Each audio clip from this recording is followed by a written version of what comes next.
Chapter 6. Buried Cities of the Amazon. A short time later I was working intently one evening when I heard Saint Germain's voice distinctly. "Be ready," he said, "tonight at 9 o'clock, and I will come for you." I was alert in an instant, hurried through my work, bathed, and was preparing for an early dinner. "I will bring you the proper nourishment," he explained.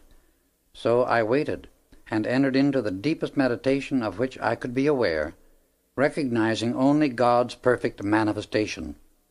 Promptly, at 9 o'clock, he appeared in my room, wearing garments of glistening, metallic-like substance that looked as if made of burnished steel, but felt like a combination of very soft silk and rubber, extremely light in weight. I touched the beautiful, wonderful fabric, and was so fascinated that I stepped forth from my physical body and was unaware of it until I turned and saw it lying in bed. Stepping forward to a large mirror in the door, I saw my garments were exactly like those of Saint Germain. I wondered at this, and did not understand why they were different from the ones in which we had gone forth before. He saw that question in my mind and answered it. "Try to realize, my son, that in the ascended condition of life we are always free to use the pure universal substance for whatever purpose we choose, and give it any specific quality we desire for the requirement at hand. If we wish to use material that is imperishable, we impose that quality upon the pure universal substance, and it responds accordingly. If we wish a form to be manifest only a definite length of time, we give the substance of which it is composed that quality or command, and the form manifests accordingly. In the present instance, we are going to pass through water, and the radiation from the material in your garment so surrounds your finer body as to insulate you from the natural qualities and activities of the water element. Try to think upon this power which is within you. Call into use the great sea of universal substance from which you may draw without limit. It obeys without exception the direction of thought, and records any quality imposed upon it through the activity of the feeling nature in mankind. Universal substance is obedient to your conscious will at all times. It is constantly responding to humanity's thought and feeling, whether they realize it or not. There is no instant at which human beings are not giving this substance one quality or another, and it is only through the knowledge that the individual has conscious control and manipulation of a limitless sea of it that he begins to understand the possibilities of his own creative powers and the responsibilities resting upon him in the use of his thought and feeling. Mankind through the centuries has qualified the universal substance with perishability and limitation, and the bodies it uses today are expressing those characteristics. The entire human race has storms of hate, anger, revenge, and many other outbursts of feelings, and the four elements which have recorded those qualities return them to man through the world of nature as storms. The people of earth have cataclysms of thought and feeling, as resentment against each other, against injustice, against places and things, knowingly and unknowingly sending out the feeling of revenge. The great sea of universal substance upon which these qualities have been recorded expresses them back to their source, the individual, by means of the four elements as cataclysms in nature. Such activities are but nature's way of purifying and shaking herself free from the contamination of human discordant thought and feeling, and returning to her pristine condition of God's purity. Every moment each individual is receiving into his mind and body the pure and perfect life of God. Each moment he is also giving quality of some kind to the pure universal substance of God. This quality he alone creates and generates, and he must receive it back into his mind and body, for all things in the universe move in circles, and thus return unto their source. The ascended masters have learned the law of the circle, the law of the one. Hence we impose upon the pure universal substance only the quality we wish to use for the special work in hand.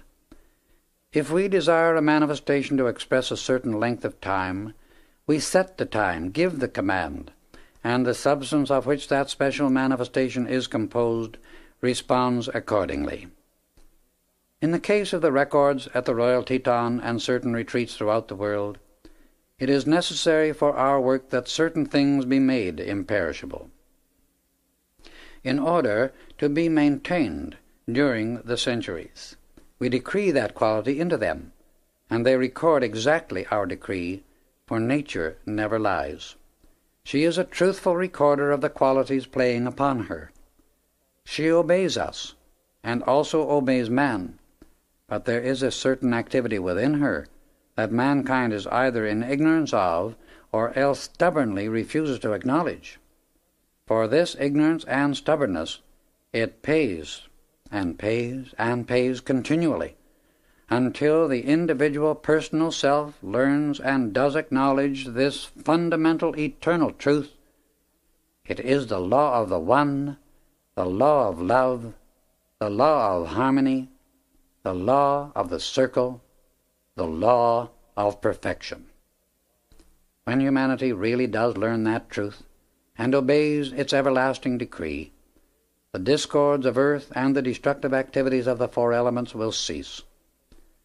There is a self-generating and self-purifying force within nature that rises and throws off all that disagrees with the law of the one. This force or energy is a pushing activity from within out, and is the one power expanding. If discord is imposed upon pure universal substance, the electronic energy becomes temporarily dammed up within it. When such accumulated energy reaches a certain pressure, expansion takes place, shattering the discord and limitation. Thus, the great life of the One, the ever-expanding luminous essence of creation, God in action, overpowers whatever seeks to oppose it, and goes on its appointed way, the supreme ruler of the universe. The ascended masters of light know this, and are one with that knowledge. Mankind may know it, and be at one also, if it only will.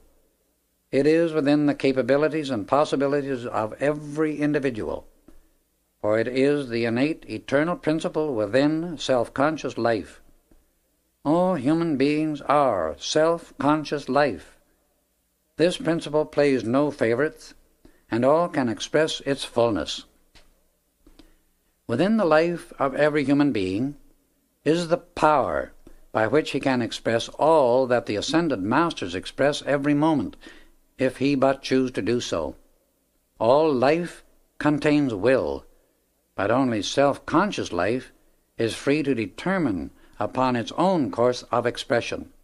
Hence the individual has free choice to express either in the human limited body or the superhuman divine body. He is the chooser of his own field of expression.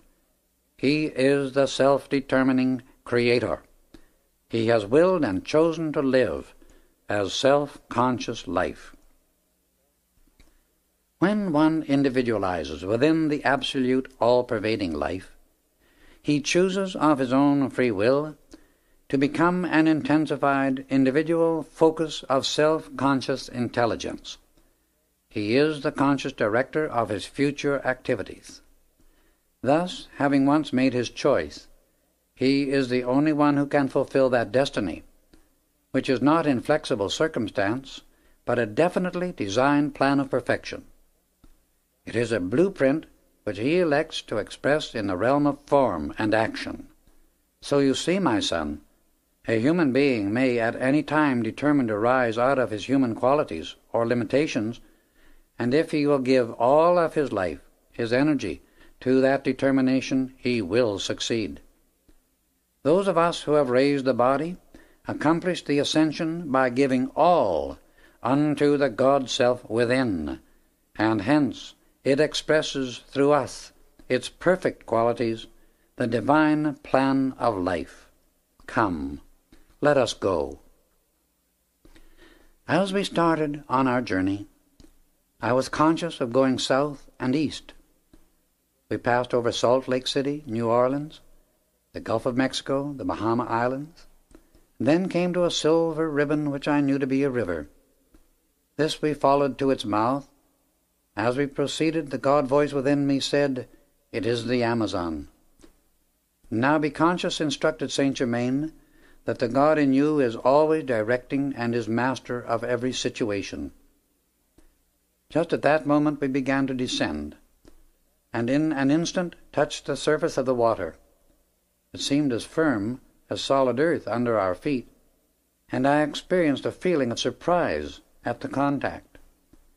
He explained further that we could go under water quite as well as to remain on top, because the garments we wore radiated a protective aura for a considerable distance around our bodies, and contained the conditions we needed, which enabled us to explore the subterranean strata of earth and things under water. This, he continued, is due to what the scientific world would call an electrical force field around our bodies. But the electronic force with which these garments are charged is of a higher, finer electricity than that known in your physical world. Some day, even your men of science will stumble upon it and realize it has always existed in the atmosphere, but they have not known how to direct and control it for the service of mankind. It is much more easily directed by the mind than by physical apparatus of any kind, yet it can be drawn and controlled through mechanical means. That which the outer world knows as electricity is but a crude form of the great spiritual energy of life. It exists throughout creation. As man raises and keeps his consciousness in contact with his inner God self, he will become aware of the gigantic possibilities in the use of this higher power and force. Its service to him is infinite in the creative work that he can do in all phases of activity. We then entered the water, passing through it with no resistance at all. I was slightly startled at the novelty of the experience, but remembered instantly the admonition to be conscious only of the God within me as the master of every condition. Presently we came near the shore and passed over many crocodiles, who saw us but were undisturbed by our presence. Proceeding inland, we came to what looked like the top of a monument. "This is the top of a 60-foot obelisk," explained Saint Germain. "There is only about 10 feet above ground. It marked the highest point in a city of importance that was buried during the last cataclysm when Atlantis was submerged. The obelisk is made of imperishable metal and covered with hieroglyphics of that period. Notice, they are very clear and will remain so because of the indestructibility of the metal. The city was originally built 10 miles from the edge of the river, but at the time it was submerged, the mouth of the river was widened many miles. We rose above the earth and passed forward, following the Amazon to a point 56 degrees west longitude.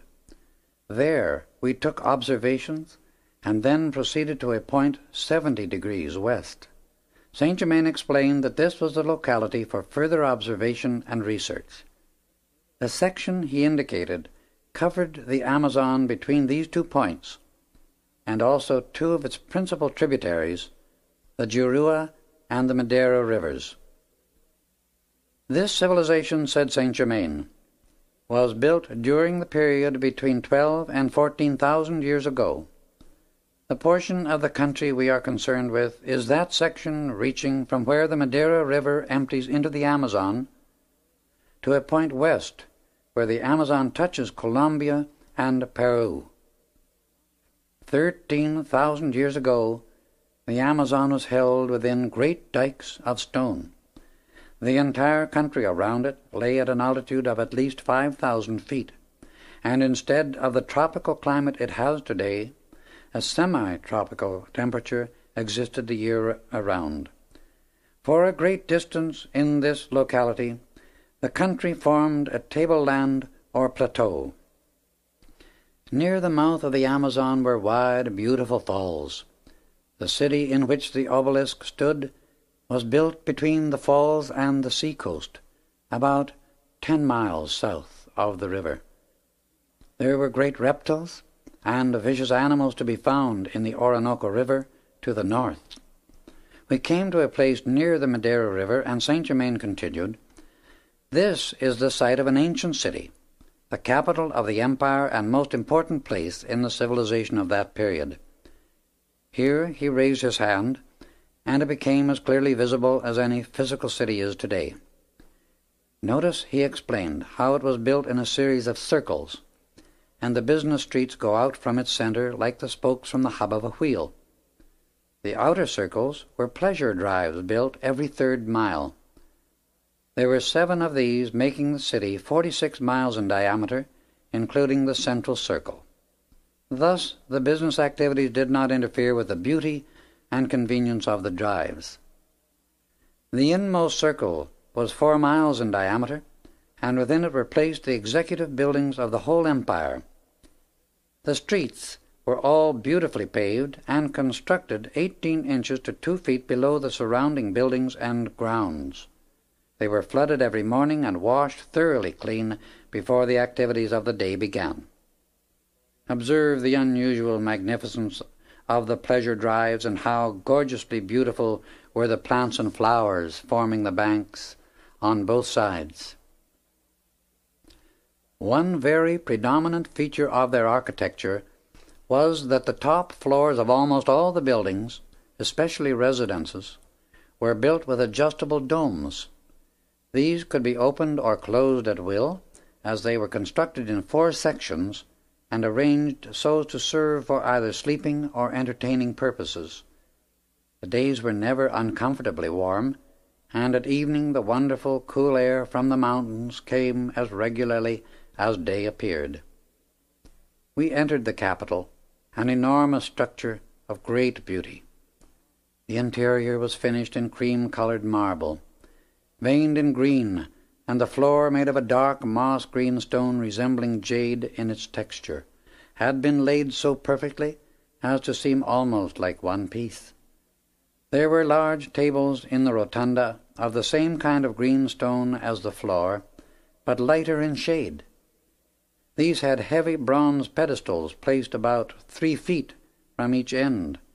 Here Saint Germain again held out his hand, and we were among living people, moving through the buildings and grounds.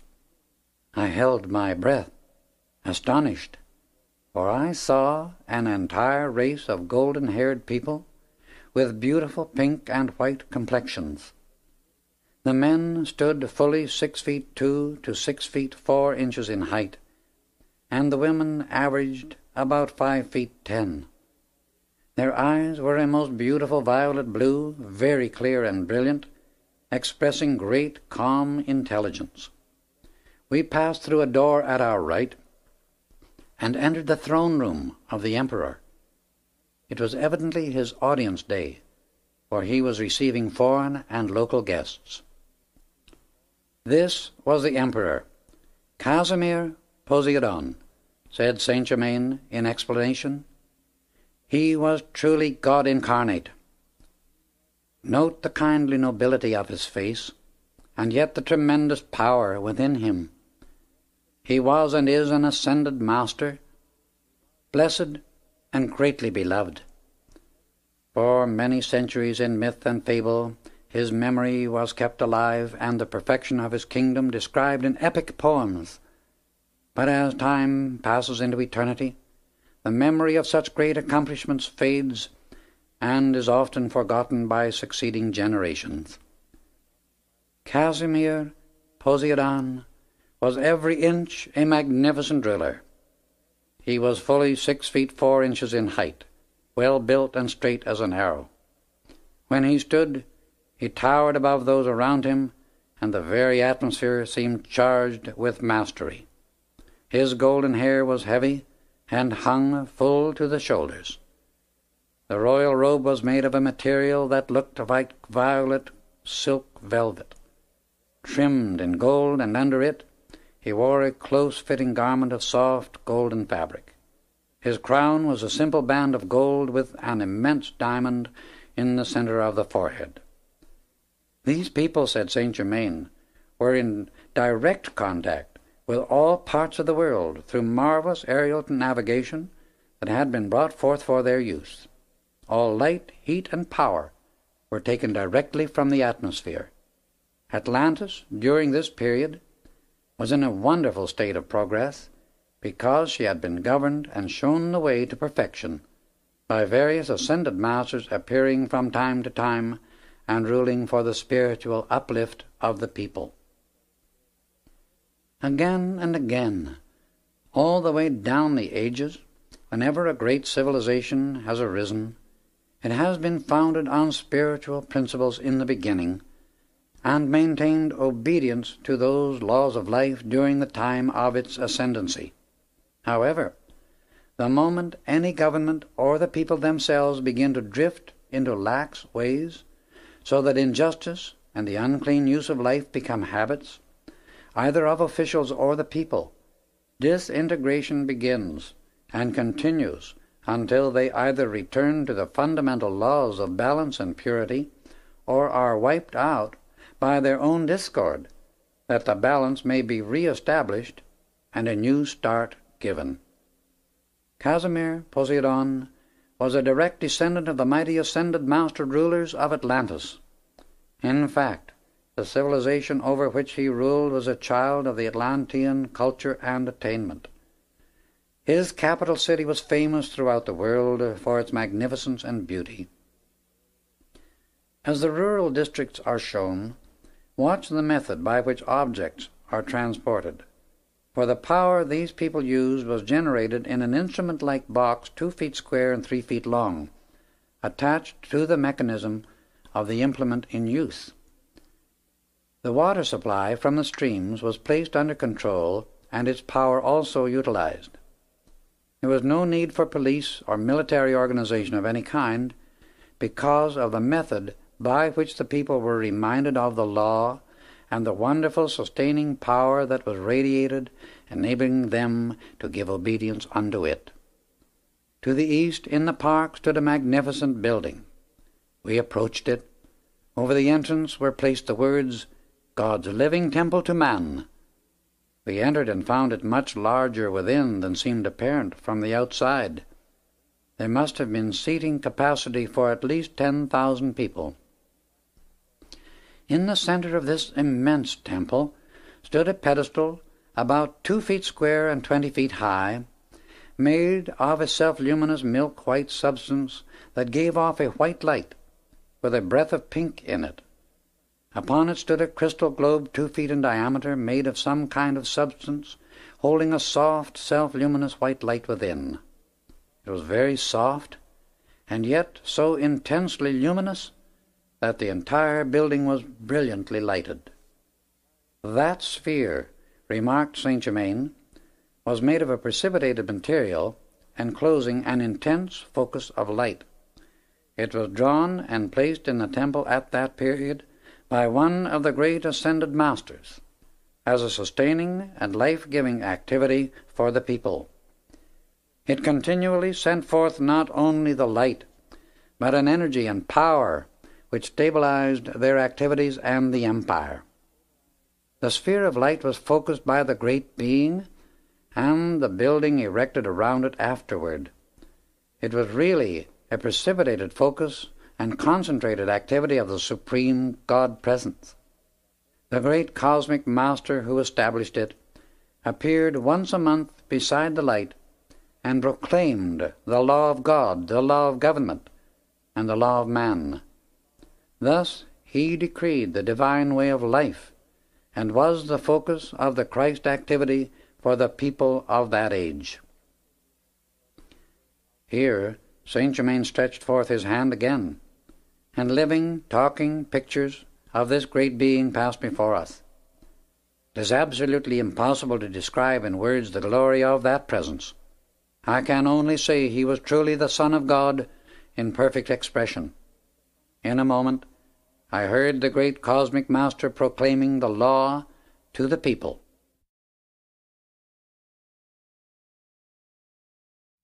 The record, the majesty of his presence, and decree are burned into my memory for eternity. So clearly do they remain in my consciousness. I give his decree to you, just as it still stands before me. Beloved children of the one mighty God, knowest thou not the life thou art using is from the one supreme presence, eternally pure, holy, and perfect? If thou dost aught to mar the beauty and perfection of that one life, thou cuttest thyself off from the gifts of thy God.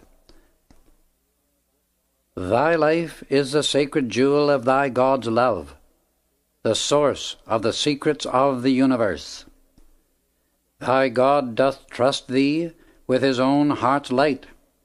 Cherish it, adore it, let it ever expand unto greater light and greater glory. Thy life is the pearl of great price. Thou art the keeper of God's wealth. See thou use it for him alone, and know thou hast received the light of life, for whose use thou shalt give an accounting. Life is a continuous circle, the principle upon which thy city is builded.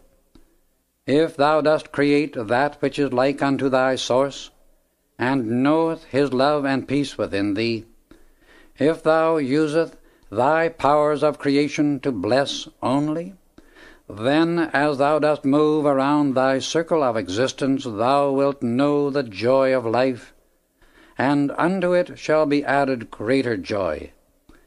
If thou dost not create like thy source, thine evil will return unto thee with more of its kind.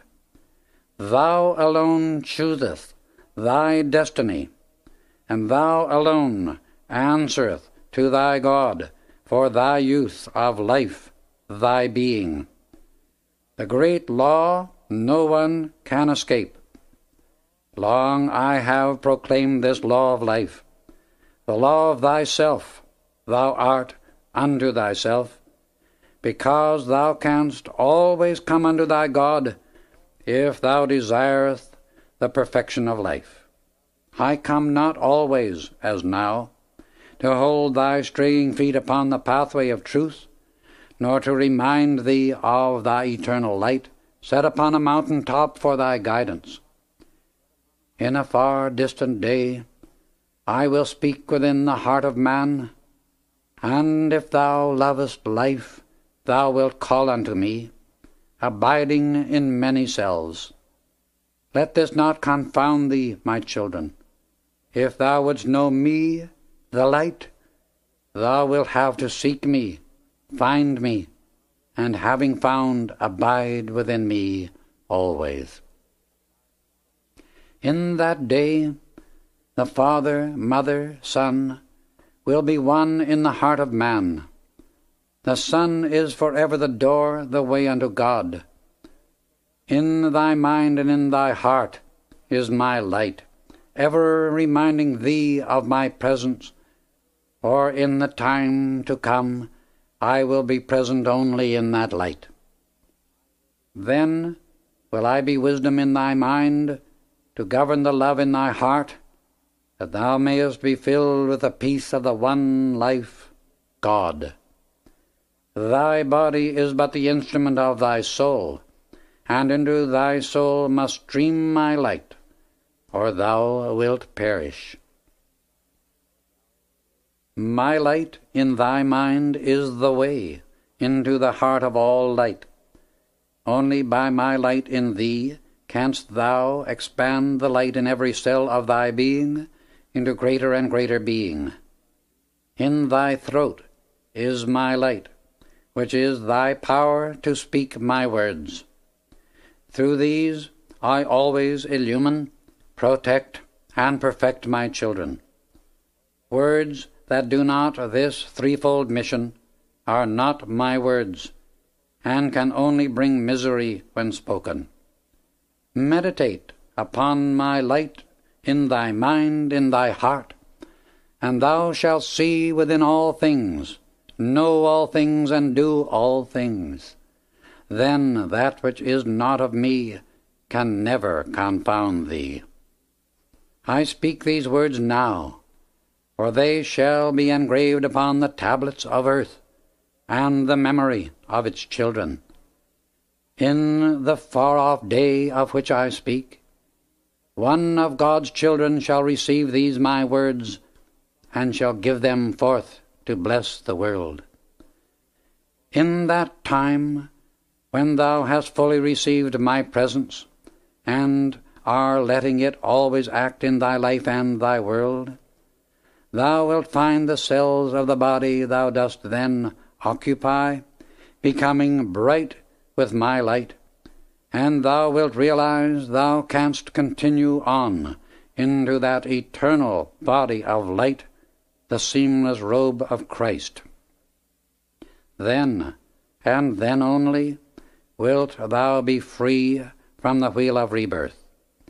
Having travelled thy long journey through human experience and fulfilled the law of cause and effect, thou shalt transcend all conditions governed by law, and shall thyself have become the law, all love, the one. Such is the eternal ascended body of Christ, said Saint Germain, turning to me, in which one is able to wield the sceptre of dominion and be free.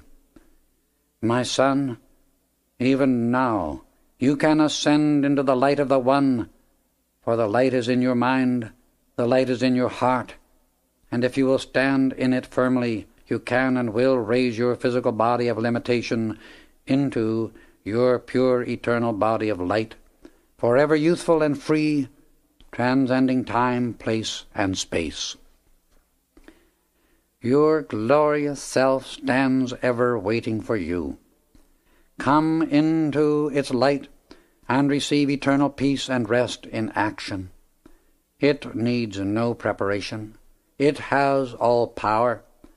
Come fully into the embrace of your light self, and that moment, even today, your present body can become ascended.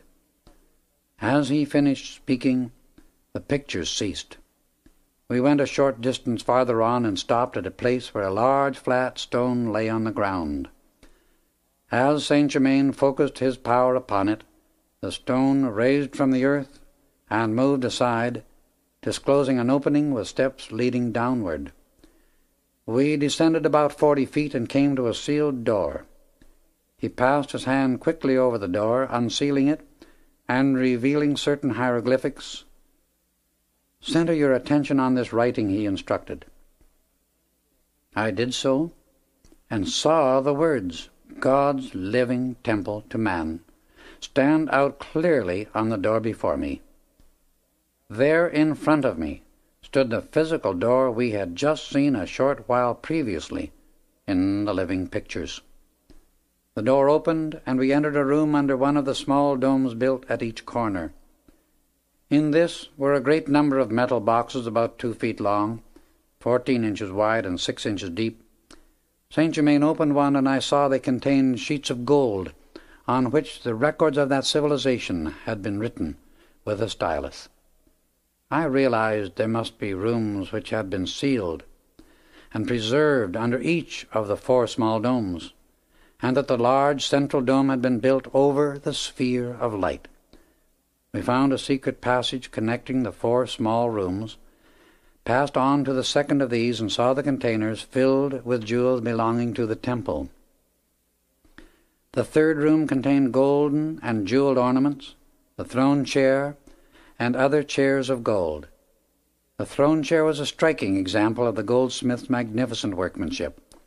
The back formed into a shell, making a canopy over the head of the ruler, and from its sides hung golden drapes made of tiny golden links, each forming a figure 8.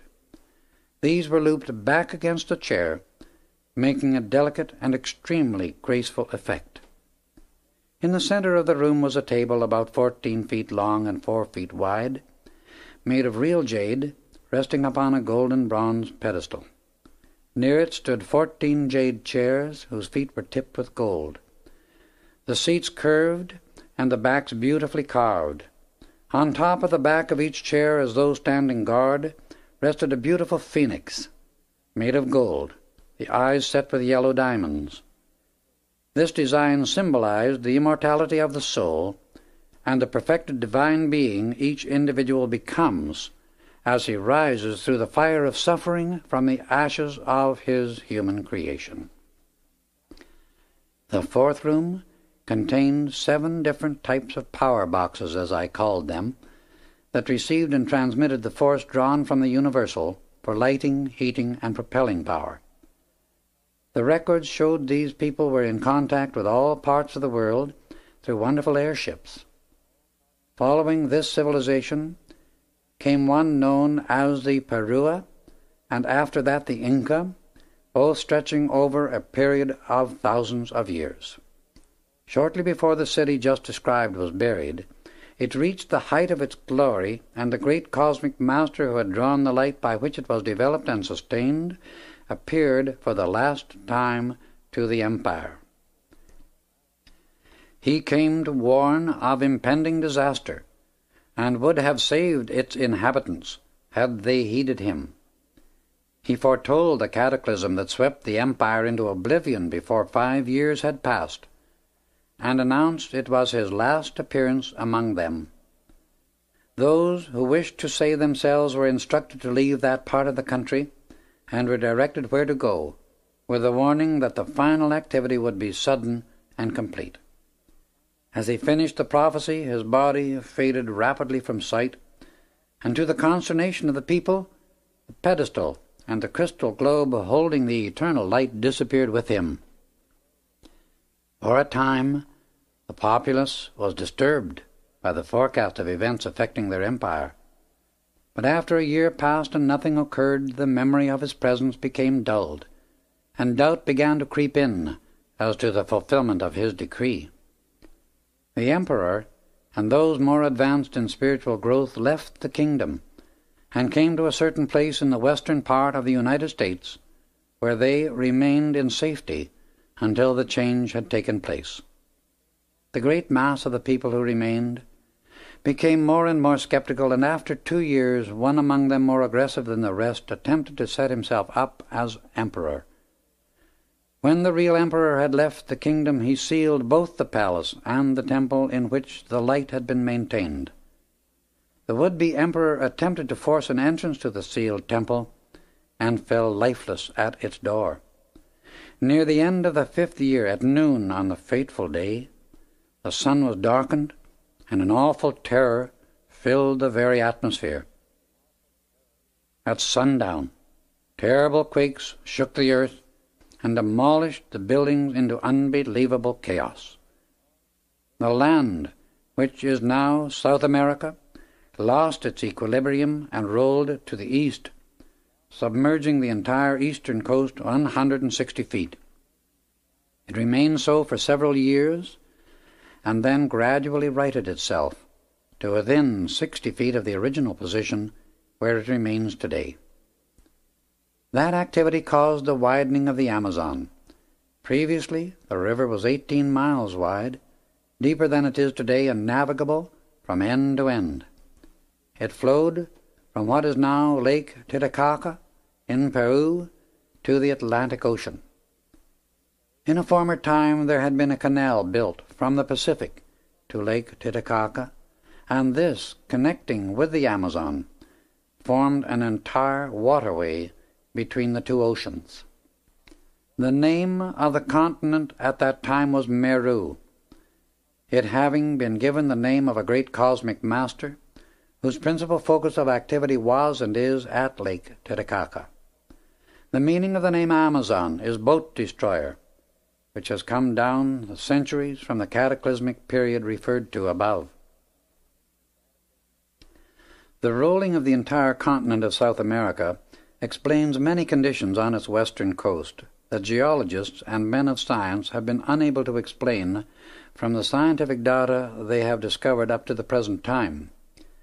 Thus do the great cataclysms of nature draw the cosmic veil over civilizations of splendid achievement, and only fragments of these come to light as time passes into eternity. This truth may be doubted by the outer world, but the records of that civilization, now reposing in the Royal Teton, will one day be its proof, reveal its existence and the accomplishment of that former age. As I was shown these tremendous activities, I wondered why a civilization could be brought forth so wonderful, beautiful, and perfect in every way, and then go down through the terrible, destructive activities of a cataclysm. Saint Germain saw the question in my mind and volunteered the following explanation. You see, he said, when a group of mankind is fortunate enough to come under the instruction and radiation of a great master of light, such as this great cosmic being, it is given an opportunity of seeing what the plan of life is for humanity, and the perfection it is intended to bring forth and live in by its own conscious effort. However, unfortunately, and it has been so many times down the centuries, the people will not try to understand life, but let themselves drop into a state of lethargy. They do not exert the necessary effort required to accomplish these things by the power of God within the individual. They begin to lean on the one giving the radiation. The sustaining power is only withdrawn when the individual ceases to make conscious effort to understand life and willingly work in harmonious cooperation with it. They rarely realize that most of their blessings are the result of the sustaining power from the one giving the radiation. If a certain group of souls has been taught the way of mastery, and reminded lifetime after lifetime of their divine birthright, the hour arrives when no more assistance is permitted. It is then the radiation of the ascended masters is withdrawn, and those souls are compelled to come face to face with the fact that the sustaining and accomplishing power was not due to their own effort. These must understand they can only receive that for which an effort is made. In such activity the experiences passed through compel them to make the necessary self-conscious application, and when that is accomplished, expansion and God-dominion begin to express. There is no failure for anyone who continues to make self-conscious effort to express dominion of the divine over the human, because failure only comes when self-conscious effort ceases. All experience through which the individual passes exists for one purpose only, and that is to make him aware of his source. He must learn who he is, recognize himself as a creator, and as such, master of what he creates. Everywhere throughout the universe, whenever the power to create is given to a being, the responsibility of creating is always coexistent with the power. All creation is by self-conscious effort, and if the individual upon whom this great gift of life has been bestowed refuses to take his responsibility and do his duty, his experiences in life will prod him with misery until he does. For mankind never was created in a condition of limitation, and it can have no rest until the perfection with which it was endowed in the beginning is fully expressed. Perfection, dominion, harmonious use, and control of all substance and force is the way of life, the original divine blueprint for humanity. God within the individual is that perfection and dominion. It is that presence within the heart of every one, which is the source of life, the giver of every good and perfect thing. When the individual looks to and recognizes his source as the outpouring of all good, he that moment automatically starts the flow of all good things unto him and his world, because his attention to his source is the golden key that opens every good thing unto him. The life in every person is God, and only by the self-conscious effort to understand life and express the fullness of good through himself, can the discord in the outer experience cease. Life, the individual, and the law are one, and so it is unto eternity. Come, he continued, we will go to a buried city near the Jurua River. We travelled west and soon came to a slight elevation. Saint Germain extended his hand and again vivified the etheric records of these people. The place we observed was the second city of importance in the empire. The one from which we had just come was the focus of spiritual power and activity, while the second we were now to see was the seat of commercial and governmental operations concerned with the physical welfare of the population. Here was located the national treasury, mint, and governmental, experimental, and inventive activities. Not far from this city rose the mighty Andes, the source of the immense mineral wealth of the empire. I noticed one thing among these people that seemed most remarkable. All were so completely at peace and thoroughly contented. They expressed quiet and exquisite rhythm as they moved about. The pictures came to an end, and we proceeded to the only rocky spot visible. Saint Germain touched one of the rocks. It moved aside, and we saw a flight of 20 metal steps leading downward. These we descended and came to a metal door. We passed through, went down 20 steps more, and found ourselves before a massive sealed bronze door. He reached to the right and unsealed a square opening in which were metal stops, like those of an organ. He pressed 2 of these, the great mass slowly opened, and we stood in an immense room, with everything just as it had been in that far-off time. It had been used as a display room for inventions to which the public had access. All the fixtures were made of metal combined with what looked like opalescent glass. This, said Saint Germain, was made by a fusing process combining certain metals with glass in such a way as to make the metals strong as steel and imperishable.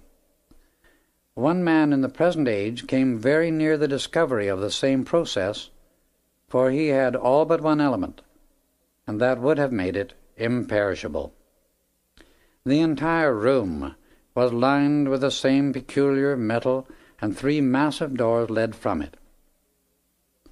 Saint Germain went to a box of stops, pressed 3 of them, and all the doors opened at once. We entered the first one, found a passage long and narrow, more like a vault than a room. It was lined with containers, filled with discs of gold about the size of a silver dollar, stamped with the head of the emperor and an inscription that read, God's blessings to man. Entering the second door, we found similar containers filled with uncut jewels of all kinds. In the third room, the containers were flat and held thin sheets of gold on which were written the formulas and secret processes used in that period. Among these, said Saint Germain, are many formulas and processes which were not used in that former time. They will be given into the use of the present age. He went back to the box of stops and pressed another. A 4th door opened, which I had not noticed before. This led into an arched tunnel, or passageway, connecting the treasury with the mint. It must have been at least 1/4 of a mile long, and at the far end we entered an enormous room. It was the main part of the mint, and was filled with a maze of machinery of most wonderful construction. Among many things I saw were machines used for stamping the gold and cutting and polishing the jewels. They simply fascinated one, so perfect was their operation. Here Saint Germain showed me a specimen of malleable glass, clear as crystal. In this room were great quantities of native gold nuggets, gold dust, and gold ingots, weighing 8 and 10 pounds each. I was speechless at such an amazing quantity of wealth in one place, and Saint Germain, knowing how I felt, remarked, "It is utterly impossible for such quantities of wealth as you see before you to be released under the mass of mankind, because the selfishness within the commercial world at the present time makes it the height of folly to let humanity waste more of nature's gifts. God and nature bestow their wealth lavishly upon the earth for the use and blessing of the souls who incarnate there. But the selfishness and lust for power within the feelings of mankind make them forget the higher way of life and cause man's inhumanity to man. The few who rise to control of the mass should have the intelligence to know that what helps the mass helps the individual most. But if they refuse to recognize this law, self-destruction follows, brought about by their own selfishness. Selfishness and the feeling of power to control others blind the reason and dull the perception of the outer mind to its own dangers. And such individuals ride headlong to ruin in every case, ruin spiritually, mentally, morally, and physically, extending many times into the third and fourth embodiment following. Only light can raise the individual above selfishness. Only when mankind rises out of the mire of its own selfishness and lust in all its forms can human beings be entrusted with all that God and nature hold ready for right use. But any individual, as he cleanses himself of his own selfishness and lust, may have the fullest use of all these riches, when he will use them harmoniously and for the blessing of others. Individuals can make themselves ready to be custodians of these gifts, for in the age that is already ushered in, only those will have unlimited use of wealth who have made themselves worthy to be trusted keepers and dispensers of this treasure.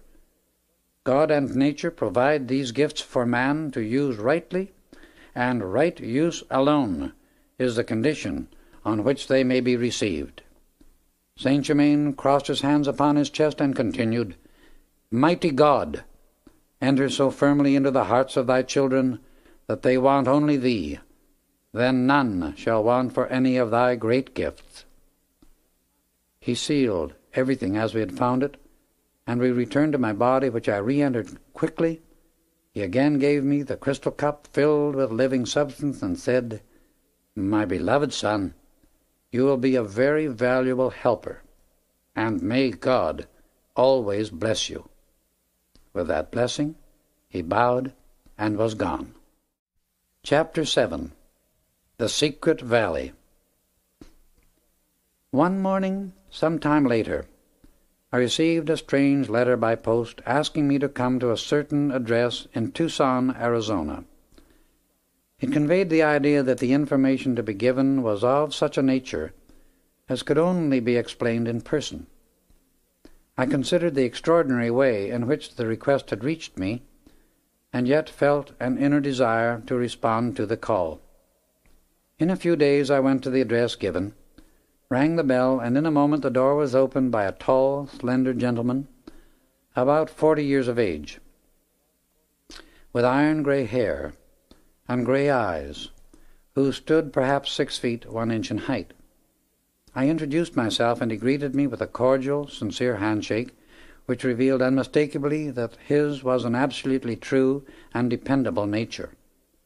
His eyes were steady and fearless, and he gave one the impression that he possessed great reserve energy. I felt an unusual inner harmony about him, and knew it could only mean the starting of a deep and wonderful friendship. He too seemed aware of an inner something that made each of us feel attracted to the other. He asked me to come in and be seated. You are here, he began, at my request, and I am deeply grateful. Strange it must have seemed to you. Your address was given me by one of whom I shall speak later.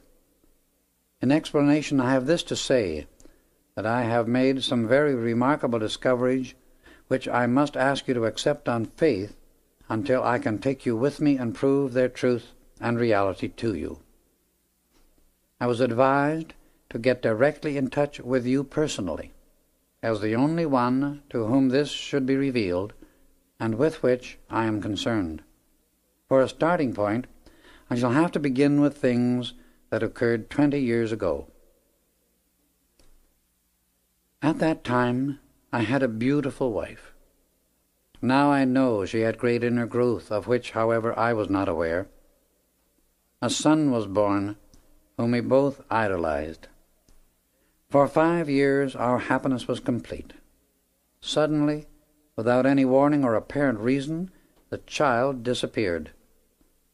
For many weeks we searched and searched, and did everything humanly possible to find him, but to no avail. Finally we gave up all hope. His mother never recovered from the shock, and 5 months later passed on. She had made a strange request during the last few days of her life, that her body be held in the vault for 7 days after her passing, and then be cremated. It seemed rather peculiar to me, for at no time had we ever discussed anything in regard to this subject. However, I complied with her wishes. Imagine my surprise 5 days after her funeral, when I received a call from the man in charge of the cemetery saying he had found the vault opened that morning and the body gone. No clue to anything concerning the whole strange occurrence was ever discovered. 16 years later, I awakened one morning to find a letter upon the floor of my room, addressed to me but with no postmark. I picked it up, opened it, read the contents, which left me mystified and incredulous. It read, "Your wife and son are living, well and strong. Soon you will see them. Have patience until that time. Rejoice to know there is no death. At the appointed time, directions will reach you in this manner which you are to follow implicitly. All depends upon your absolute silence. You shall see and receive full explanation of all that has seemed so mysterious. Then you will understand why truth is far stranger and more wonderful than fiction, for even the most extraordinary fiction is but the record of a truth that is somewhere in the universe. Signed, a friend." My friend, you can imagine my astonishment. At first I did not believe a word of it. The 3rd evening after this I was sitting in front of my great fire, when I heard my beloved wife's voice as clear and distinct as if she were in the room beside me, saying, "Robert, my beloved, I am alive and well, and our son is with me. We will be so happy when you are with us again." Do not distrust the message. It is all true. You will be brought to us if you do not allow doubt to shut the door. I speak to you through the sound ray, which you will one day learn to use. I could stand the tension no longer and said, "Show yourself to me and I will believe." Instantly the voice replied, "Wait a moment." In about 3 minutes, a brilliant ray of golden light came into the room, forming a tunnel, at the other end of which stood my beautiful wife. It was she, unmistakably. "Beloved," she said, "seeming miracles have taken place in the midst of your life for years. But because your attention has not been called in the right direction, we had to wait until this time. Trust the message that will come to you.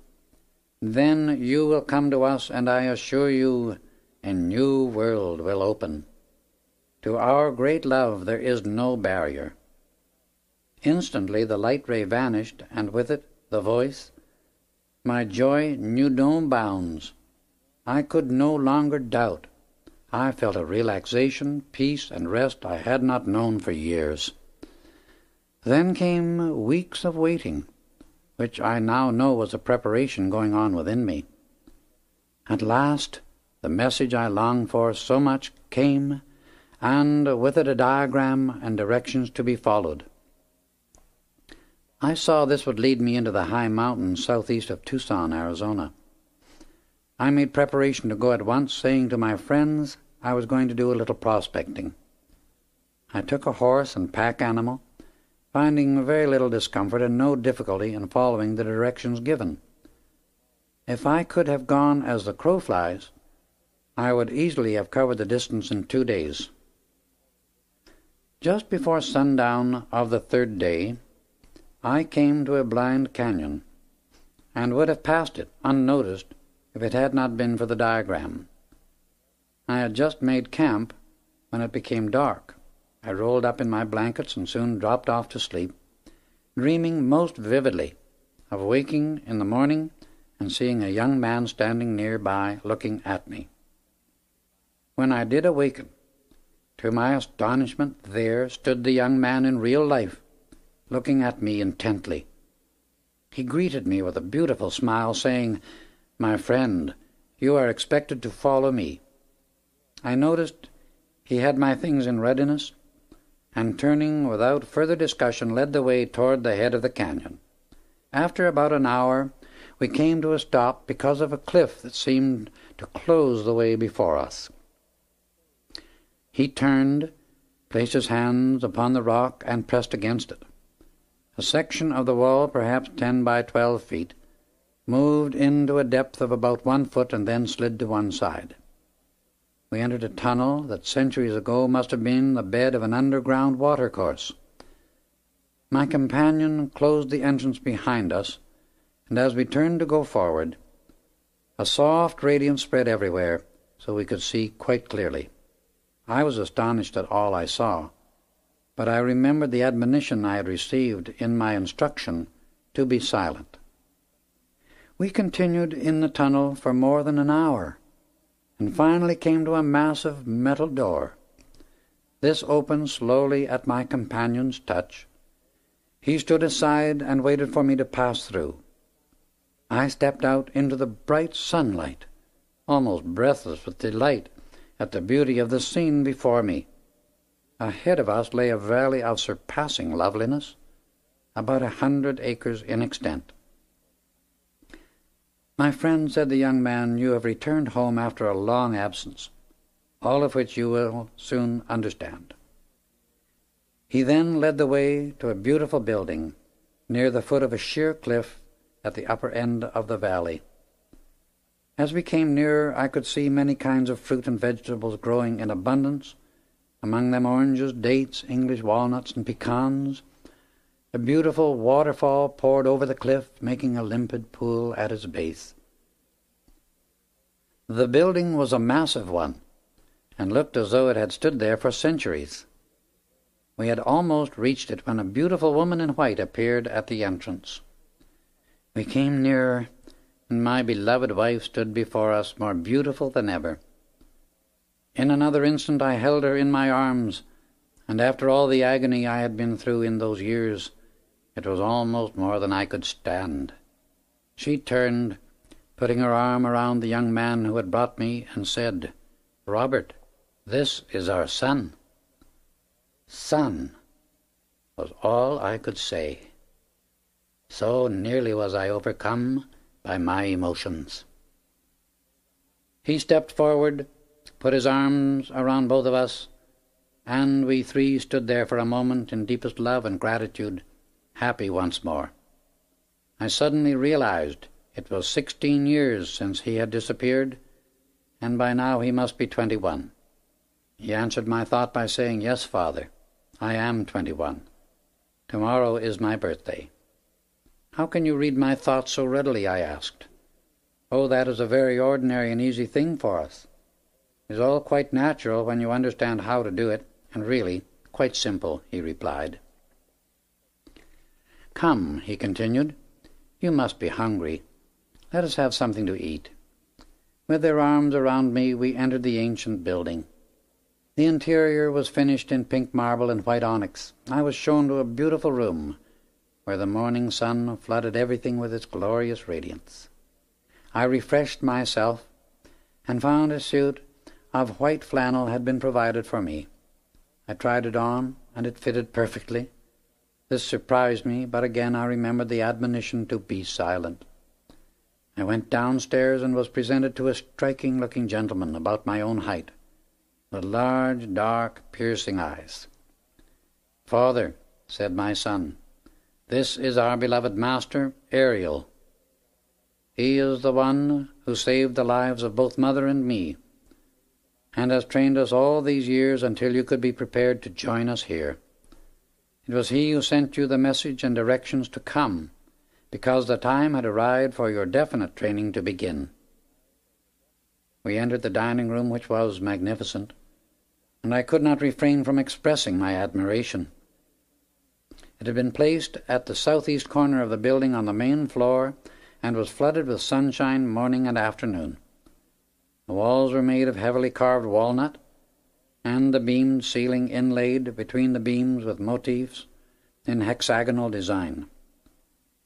A solid piece of walnut, at least 2 inches thick, rested on an ornately carved pedestal, served as a table, and looked as if it were thousands of years old. We took our places around it, and presently a slender youth entered. My son introduced him by saying, "This is our brother Fun Wei, whom our master brought from China when he was an infant, at a time when his life was about to be taken. He is from a very ancient Chinese family, and is able to do many wonderful things. He has always wished to serve us, and we are privileged and happy to call him brother. He is one of the most joyous natures I have ever known." Among the things for breakfast were luscious strawberries, with delicious date and nut cakes. We went into the large living room, and the master Ariel said to me, "At the time your beloved wife, who is your twin ray, would have passed on, I saw an opportunity to give certain assistance which would enable her to reach the ascended state, and thus have much greater freedom and wider capacity for service. It was my great privilege and joy to give that assistance. I opened the casket, restored her to conscious action, and enabled her to raise the body. It had already reached a point of high attenuation, because her desire for the light was very great. It was her intense adoration to, and longing for the light, that made possible her ascension. I explained this to her the day you thought she had passed on.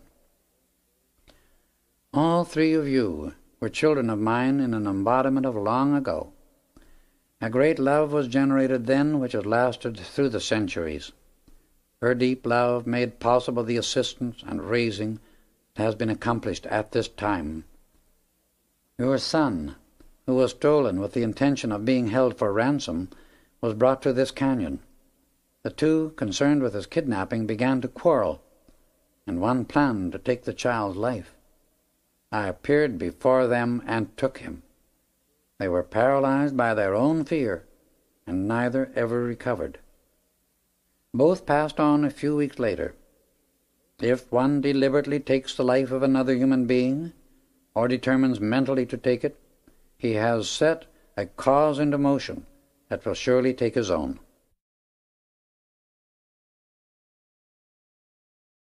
A feeling or desire for the death of another person will do the same thing, for it goes forth to the person, then begins its return journey to the one who sent it out.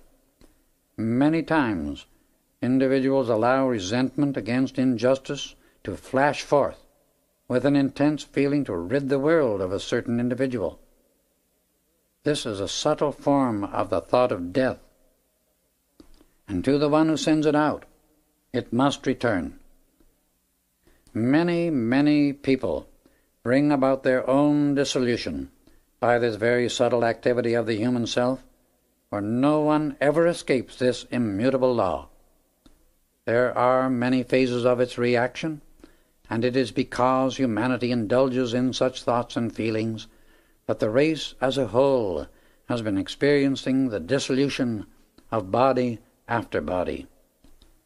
The number of mankind that pass out through physical violence is infinitesimal compared to the deaths brought about by these subtle activities of thought, feeling, and the spoken word.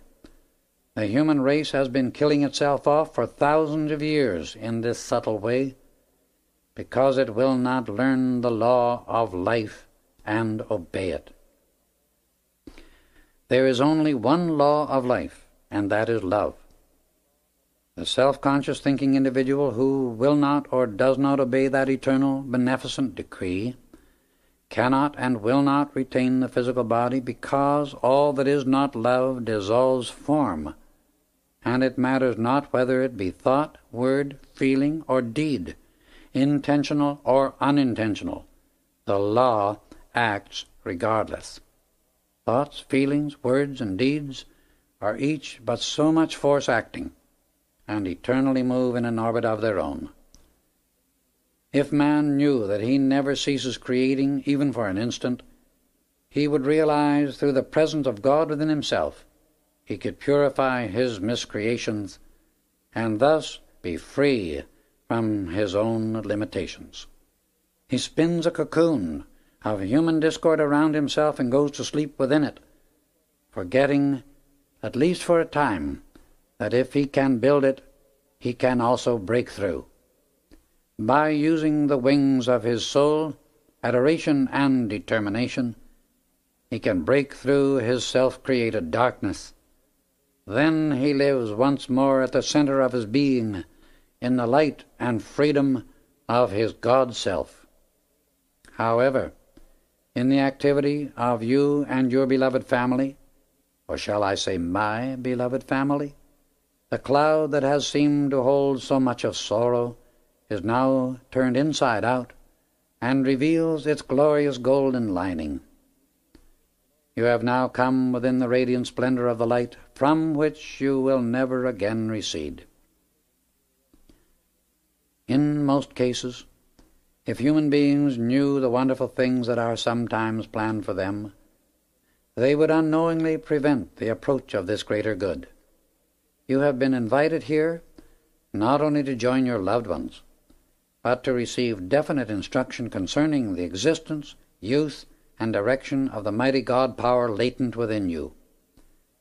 When you understand how to release and control it, anything will be possible for you. Your loved ones use the light and sound rays in communicating with you.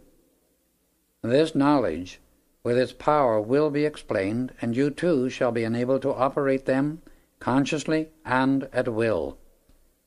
You feel deeply, and when that characteristic is consciously governed, there will come an awareness of the mighty God power that stands ready to be released at any instant. You are to remain here for 6 weeks of training, and then return to the outer world to use the understanding you have received. Come again at any time, for you are now one of us. I can never put into words what those 6 weeks meant to me. To become aware of my own ability to use the instruction and application of such wisdom astonished me. Soon I began to gain a confidence in myself that made everything much easier. What seems so mysterious and unusual to the human, I found natural and normal to this stupendous inner presence. I had to realize that I was truly the Son of God. As the Son of the source of all good, the limitless wisdom energy obeyed my conscious direction, and when I directed it, as does a master, produced results instantly. As I gained confidence in my own ability to use the great law, the fulfillment naturally became more and more rapid. I marvel yet at the ever-pouring fountain of love and wisdom that streamed forth from this great Master.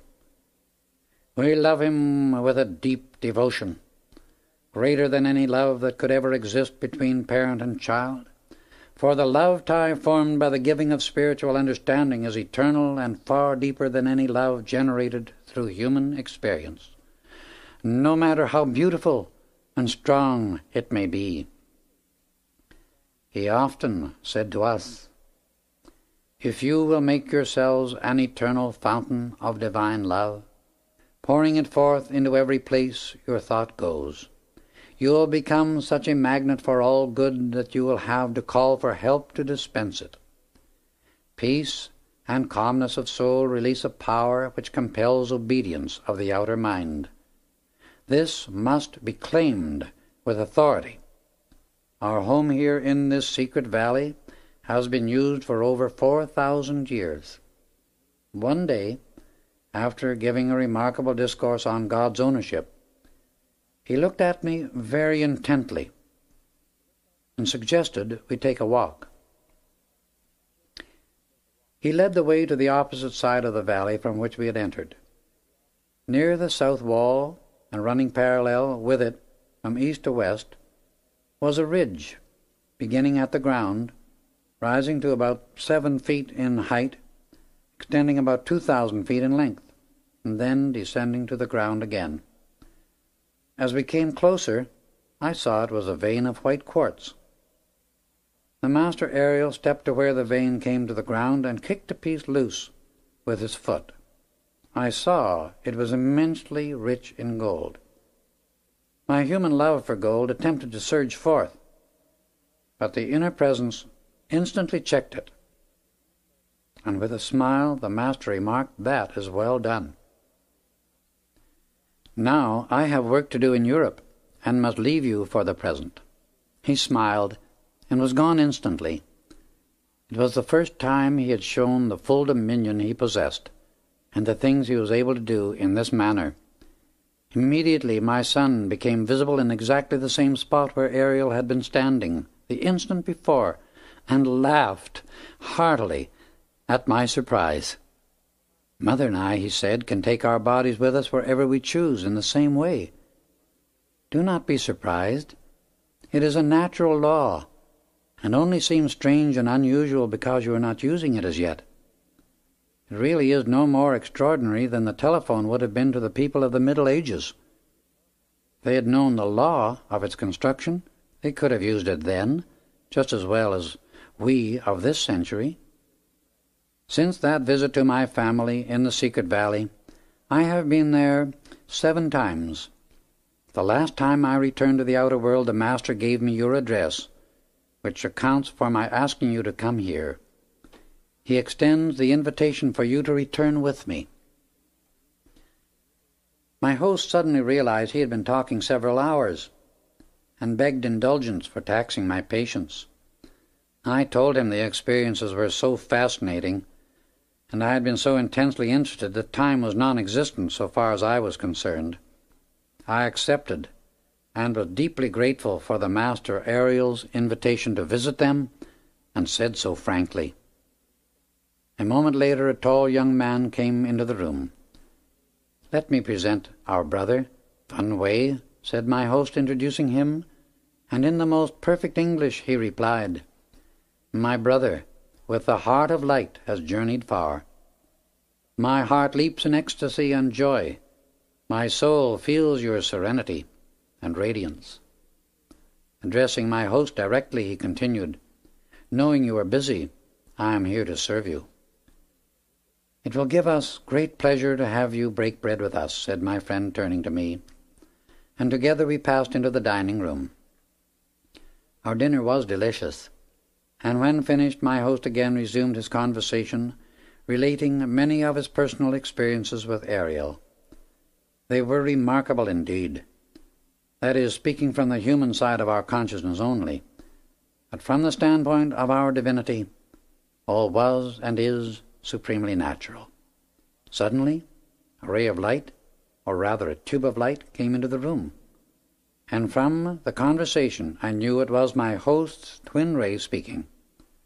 In a moment, the ray was directed to me, and he said, "Beloved, allow me to present the brother whom our Master Ariel has requested I meet." I saw his twin ray and heard her as clearly as if she stood in the room beside us. This way of communicating is a wonderfully happy experience, and it is possible to so condense light as to form a tube in which sound and vision can be conveyed. It was as real as a searchlight.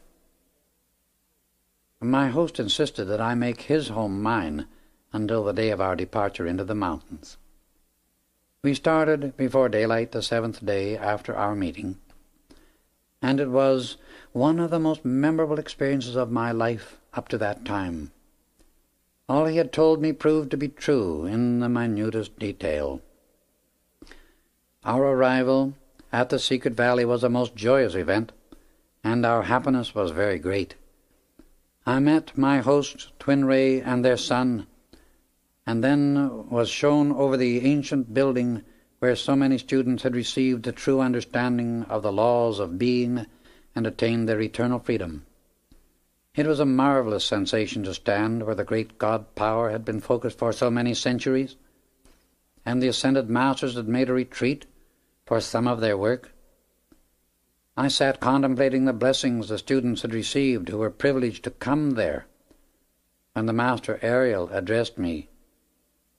"My son," he began, "you are nearing a wonderful liberation. Hold close to the continuous acceptance of your own indwelling master presence, and you will have just cause for great rejoicing." He extended his right hand, and the veil between the visible and invisible was drawn aside.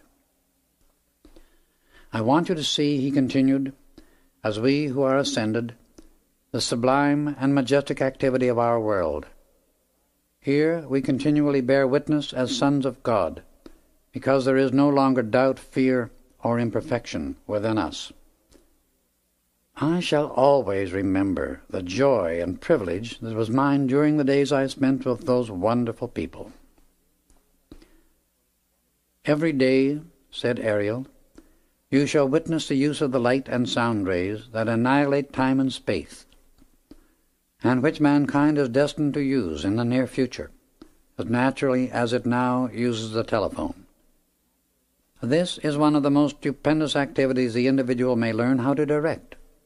A light ray can be drawn and controlled so it may be used as a pencil to write upon metal or in the sky, and the writing remain visible as long as the one directing it desires. When the student is strong enough to stand against the opinions of the world of ignorance, then he or she is ready to bear witness to the marvels of the individual activities of God manifested by the ascended masters.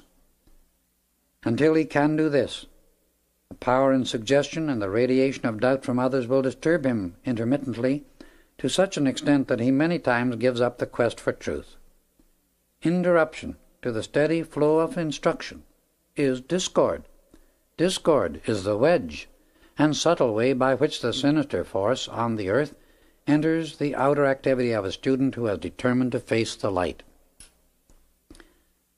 Such activity is very subtle, because it is a feeling, and creeps in upon one before he is really aware of its existence.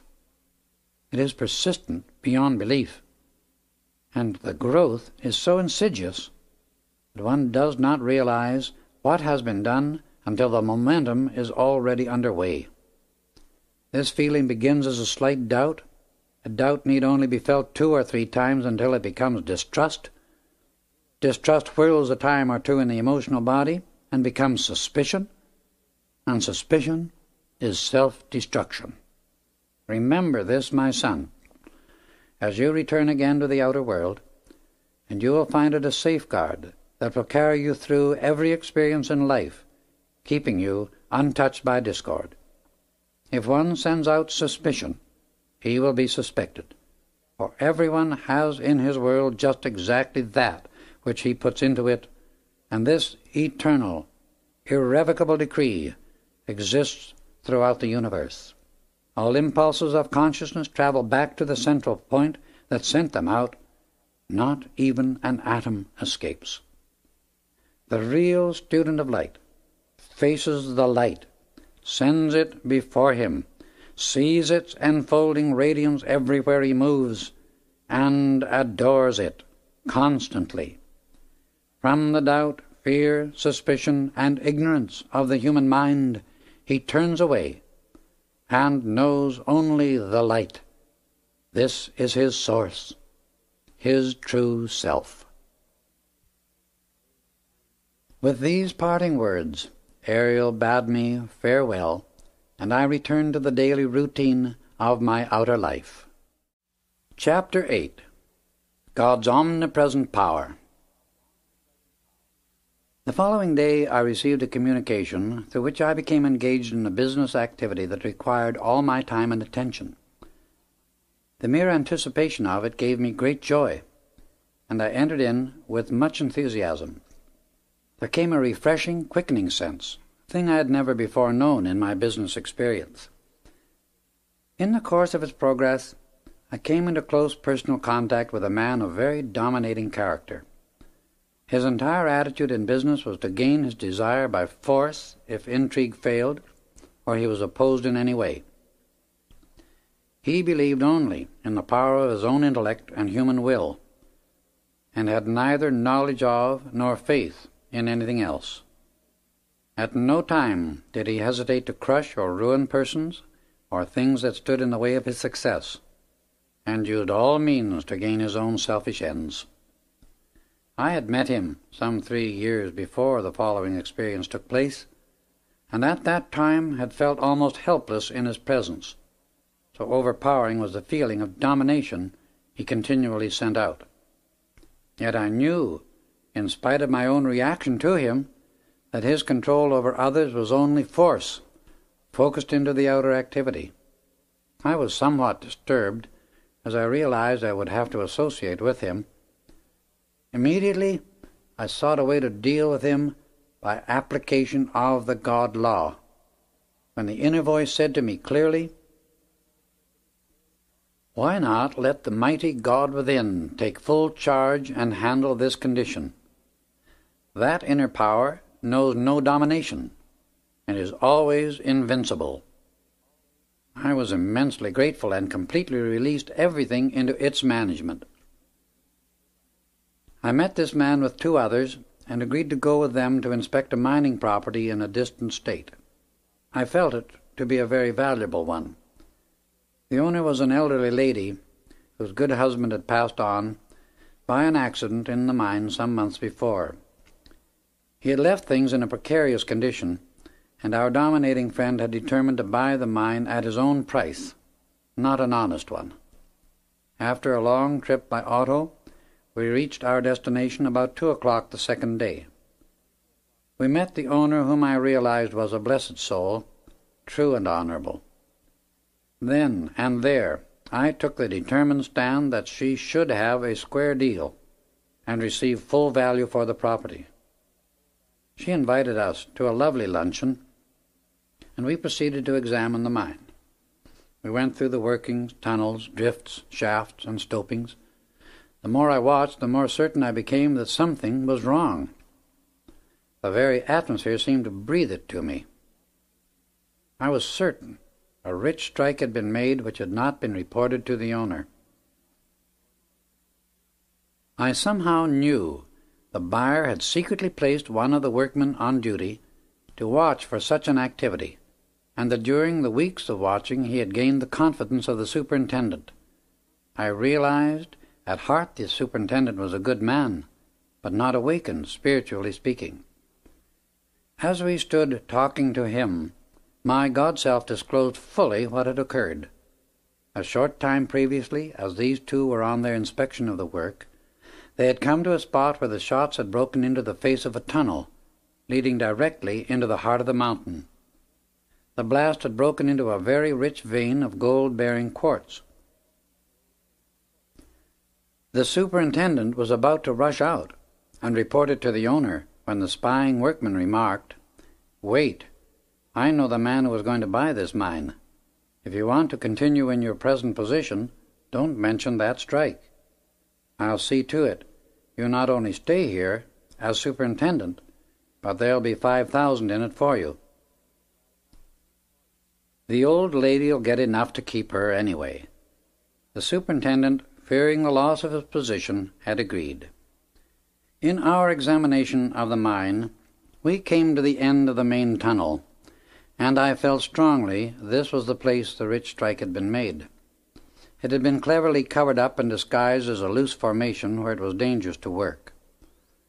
Such was the report they had made to the woman who owned the mine. As I stood at this place talking with the others, my inner sight was opened, and I saw all that had taken place: the rich strike, the covering of it, the offer to the superintendent, and his acceptance. I was grateful to have my feeling verified, but knew I must wait. We returned to the owner's residence, and negotiations began. The buyer opened the subject by saying, "Mrs. Atherton, what do you expect for this property?" "I am holding it at $250,000, she replied courteously and gently. "Absurd," he shouted. Preposterous, ridiculous. Not worth half that amount. He carried on in this vein for some few moments, blustering as was his habit. It had worked many times before, and he was still following the old line of procedure. He argued and stormed, and ended by saying, "Mrs. Atherton, you are in a position where you must sell. I will be generous and give you $150,000. "I will consider it," she replied, so cowed by his attitude of domination and bluster that she began to accept his ideas and give in to his arrogant impudence. He saw her waver and immediately began to high-pressure the whole situation. "I cannot wait," he went on. "My time is valuable. You must decide at once or the deal's off." He drew the papers from his pocket and placed them on the table. Mrs. Atherton looked about helplessly, and I shook my head no to her, but she did not see me. The contract lay open, and she stepped across the room, taking a chair at the table, preparing to sign. I knew if she were to be protected, I must act at once. And going to where she sat, I addressed our dominating friend. "Just a moment," I said. "You will pay this dear lady what her mine is worth, or you're not going to get it." He turned his wrath upon me with several very pungent invectives, and attempted the same tactics as usual. "I'd like to know who's going to prevent me having the mine at my price," he retorted. I felt a surge of the mighty God power within come forth like an avalanche, keeping me unaffected by his tirade of vindictiveness, and I replied, "God will prevent you." With that answer, he burst out laughing, carried on boisterously, cynically, insultingly. I waited calmly. "You fool," he began again in another tirade of anger. "You prate about God. Not you nor God nor anything can stop me. I get what I go after, and I get it regardless. No one has ever stopped me yet." His arrogance seemed to have no limit, and he revealed himself, mind and body, as the victim of his emotions. His reason was unable to function, as it is always the case, under any uncontrolled feeling, or it would have warned him to go no further with his insults. I felt the expansion of the God power again. This time it came stronger and stronger, until, in a tone like a clarion, the mighty inner voice of my God self revealed the truth of the whole transaction and the deception at the mine. "Mrs. Atherton," I said, "there has been gross deceit practiced upon you. Your workmen made a rich strike. This man had a spy among them who has bribed your superintendent to remain silent concerning it." The superintendent and the others in the room went white and speechless as my inner self continued to expose their treachery. The prospective buyer seemed equal to any emergency and interrupted me in his wild anger, shouted, "You lie! I'll brain you for such interference." He lifted his steel cane, and as I raised my hand to seize it, a white flame suddenly shot forth, flashing full in his face. He dropped to the floor as if struck by lightning. Then my mighty God self spoke again, with all authority of eternity, majestic, powerful. "Let no one in this room move until given permission."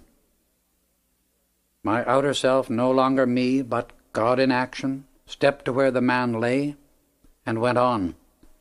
"Great soul in this man, I speak to you. Too long have you been held prisoner by his dominating personal self. Come forth now. Take command of his mind and body. Right the many deceptions he has practiced in the present life. Within the hour, this strong outer human creation of discord and injustice which he has built up shall be consumed, and never again shall it deceive or humanly dominate another of God's children. To the outer self I say, awaken in peace, love, kindliness, generosity, and goodwill to all that lives." Slowly, color began to come back into the man's face, and he opened his eyes in strange bewilderment. God in me, still in charge, took him gently by the hand and putting an arm under his shoulder helped him to a large easy chair. Again it commanded, "My brother, look at me."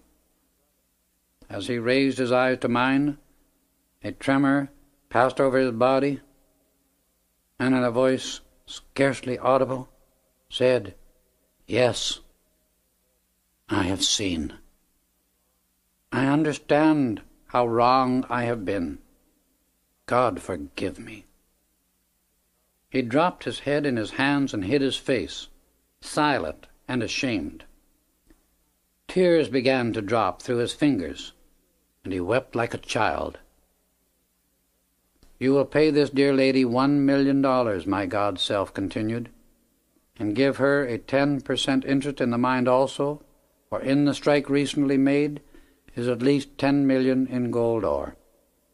With deep humility and a strange sweetness, he answered, "Let it be done now." He requested his men this time, instead of ordering them, as was his former habit, to draw up the papers as had been directed. Mrs. Atherton and he both signed, completing the transaction.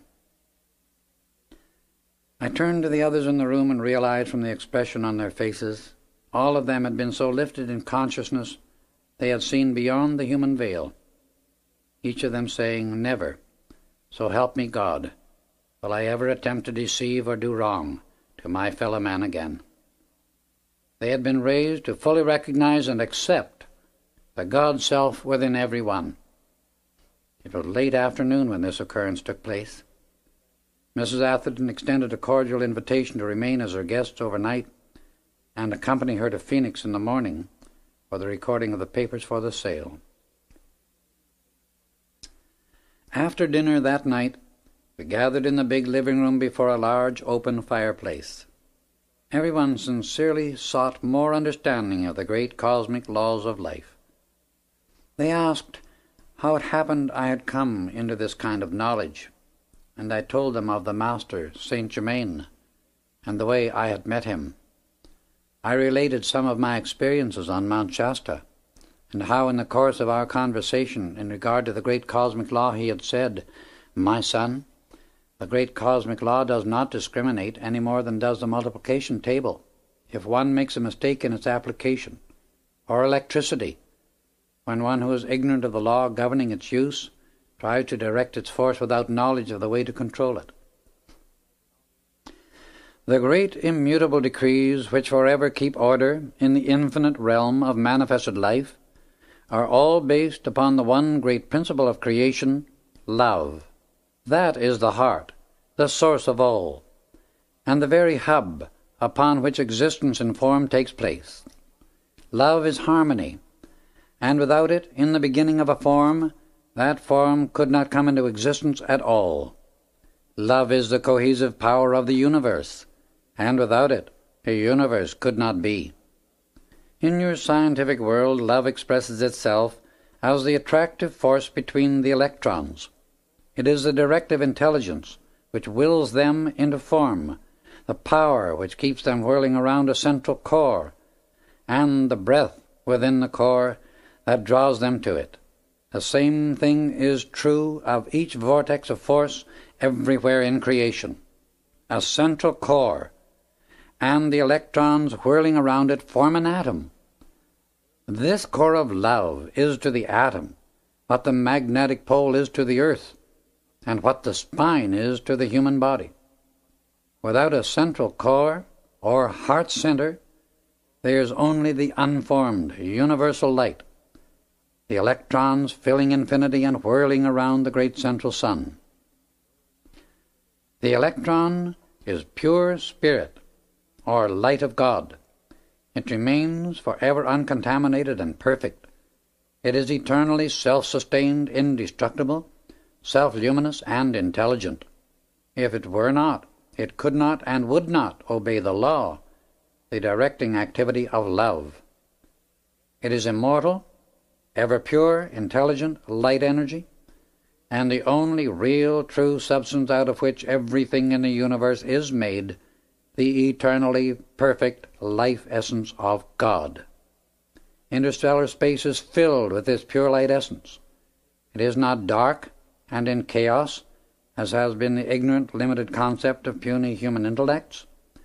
This great sea of universal light that exists everywhere throughout infinity is constantly being drawn into form and given a quality of one kind or another, according to the way the electrons are held around a central point or core by love. The number of electrons which combine with each other in a specific atom is the result of and determined by conscious thought. The rate at which they whirl around the central core is the result of and determined by feeling. The intensity of the drawing and whirling motion within the central core is the breath of God, and therefore the most concentrated activity of divine love. Speaking in scientific terms, it would be called centripetal force. These are the determining factors which make the quality of an atom.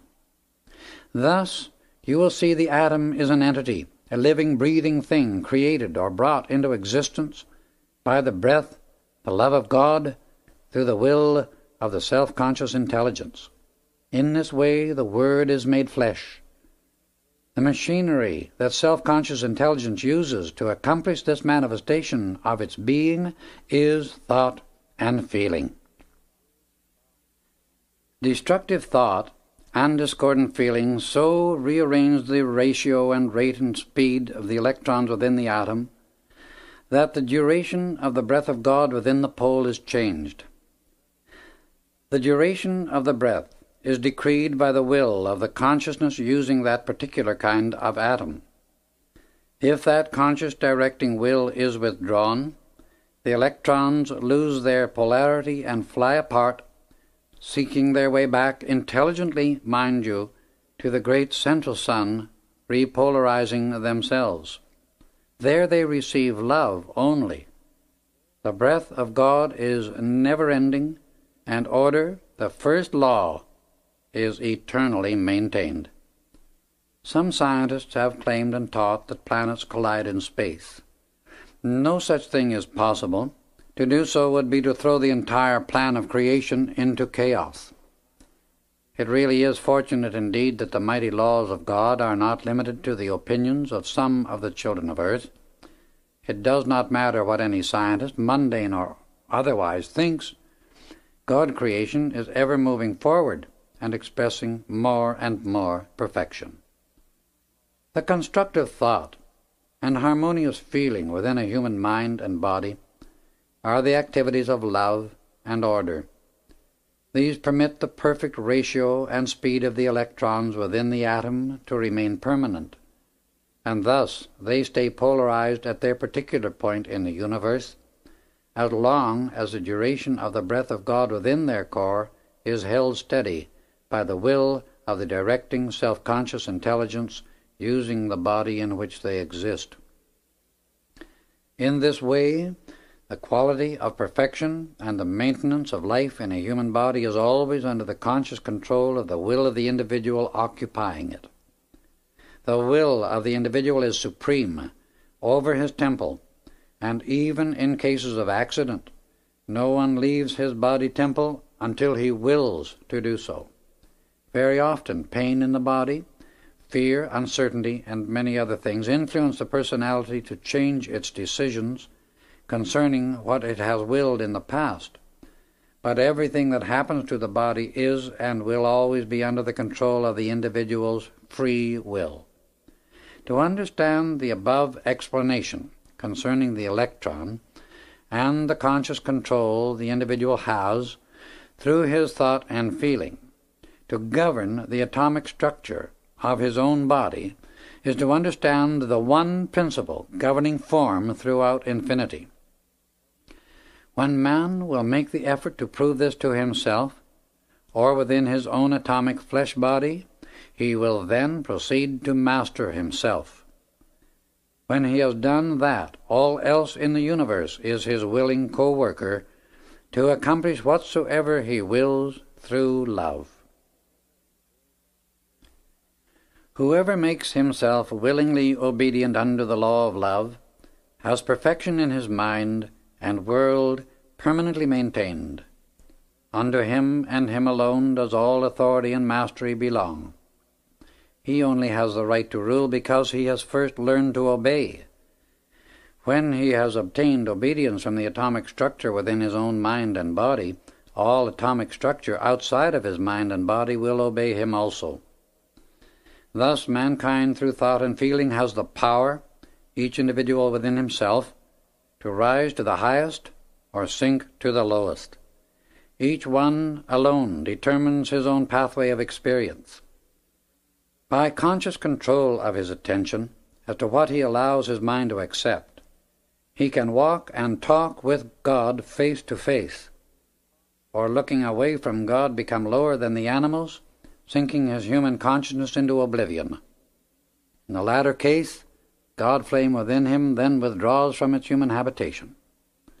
After aeons of time, it tries a human journey once again into the world of physical matter, until final victory is accomplished consciously and of its own free will.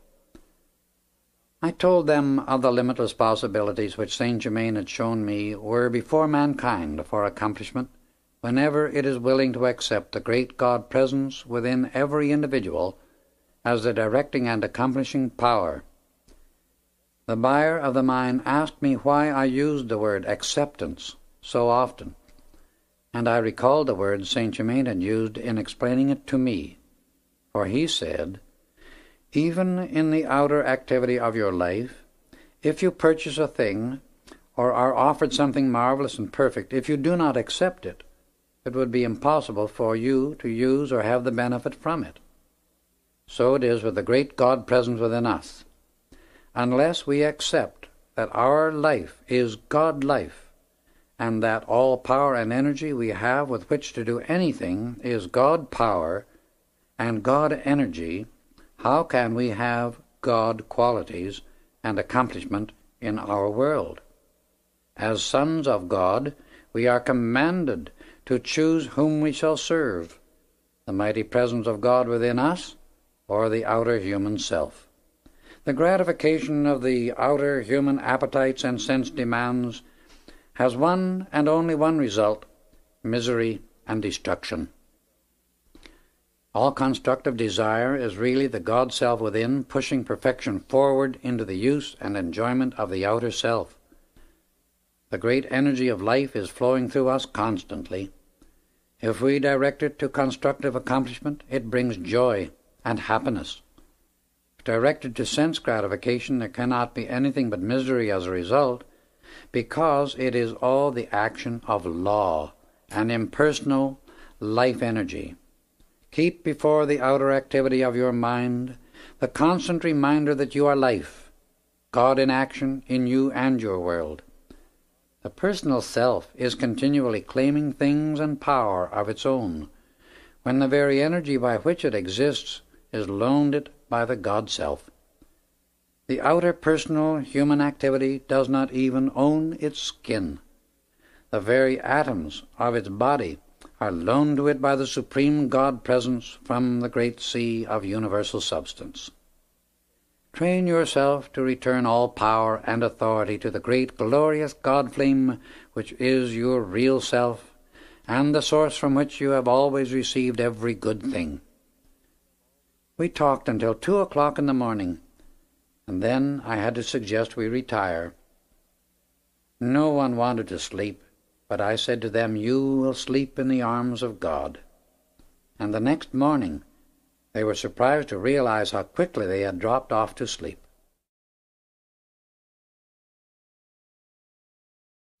We were up at 7 and on our way to Phoenix. The recording was completed, and I explained I must leave, as my work with them was finished for the time being. They were all deeply grateful and anxious to know more. I promised to keep in touch with them and give further help as the Master Saint Germain should direct. As I was leaving, the buyer of the mine turned to me and said, "I don't care what anyone thinks of me. I want to embrace you and thank you from the bottom of my heart for saving me from the ruin of my outer self, and for revealing the great light. I bowed my head in deep humility and replied, "Thank God, I am but the channel. God alone is the great presence and power that does all things well." Mrs. Atherton turned to me and expressed her feeling. "I do praise and thank the God in you for the mighty protecting presence, and never in my life shall I cease to thank God and you for the light this experience has brought us all." "I feel certain we shall all meet again," I replied, and bidding everyone good-bye, turned my face once more toward Mount Shasta, arriving at my lodge the evening of the second day. 2 weeks later, I felt a strong impulse to make one more trip to my trysting place with the Master, Saint Germain. I started at 4 in the morning and reached the edge of the dense timber about 9. The plaintive cry of my panther friend came to my ears before I had gone 20 paces into the woods. I answered quickly. In a moment it came bounding to my side with all the welcome of an old-time friend, and we proceeded onward to our meeting place. I noticed the panther was very restless and acted as if laboring under some inner agitation. This was most unusual, for it had always been very quiet when in my presence. I patted and stroked the beautiful head, but it made no difference. I sat down, and we ate lunch. "Come on, old boy," I said as we finished. "Let's go for a walk." It gave me a long, steady look, the most pathetic expression I've ever seen. I could not understand it. We had gone some distance when we came to a cliff about 15 feet high, at the top of which hung a projecting rock. Something caused me to look at the panther. The expression in his eyes was wild and fierce. I sensed a sort of tension in the atmosphere, but did not realize what it was. I walked on a few paces farther and felt a chill pass over me.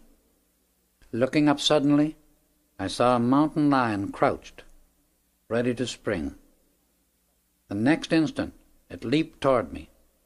I threw myself against the wall, and the lion landed beyond where I had stood. Like a flash of lightning the panther sprang, and the two locked in mortal combat. No words can describe the terror of the struggle that followed. They screamed, rolled, tore, and clawed each other. Lion was considerably heavier, and it seemed for a time as if it would gain the advantage. However, the panther was the faster moving of the two, and finally broke away.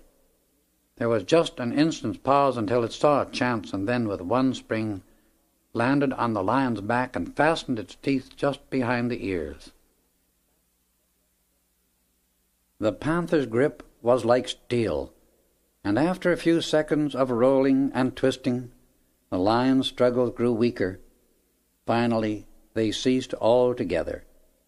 The panther came reeling toward me, its side terribly torn. It looked up at me, all the fierceness gone from its eyes, and its energy ebbing fast. There passed an expression of contentment over the face, and suddenly, giving a plaintive cry, it fell over dead at my feet. I stood motionless, and wept silently at the loss of my friend, for I had become almost as attached to it as to a human companion. The next instant I looked up, and beside me stood Saint Germain. "My beloved brother, be not sad or dismayed," he said. "Your contact with the panther had so quickened its consciousness that it could no longer remain in that present body, and the great cosmic law demanded from it some service to you. This it gave in love by saving your life. All is truly well." He touched the thumb of his right hand to my forehead. "Be at peace," he continued, as the feeling of grief left me, and I felt completely relieved. The great cosmic law is unerring. We cannot receive without giving, and we cannot give without receiving. Thus the great balance of life is maintained. I congratulate you sincerely on the service rendered at the mine, and your serenity during the occurrence. All concerned with that transaction will become great helpers to humanity. Soon you will be called upon to render a far greater service than any you have given so far. In it, remember always, it is God's power and intelligence acting, and your mind and body only the channel. Until you meet with this experience, meditate constantly upon the limitless power of God which can express through you at any time. I asked him what the Ascended Master's attitude is in regard to the many channels through whom partial truth is given forth, and he replied, "There are many sincere channels. Some have more understanding than others. All are God's children, serving to the best of their ability with the understanding they have at present. We may not judge anyone, but we must know and see only God expressing in all. Our endeavor is to bless all activity wherever it is. We see the inner light radiating through such activities, and this makes it impossible for us to be mistaken as to whether they are or are not giving forth truth.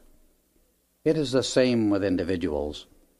Those who offer their service in the name of the ascended Jesus Christ will always receive more than ordinary sustaining power."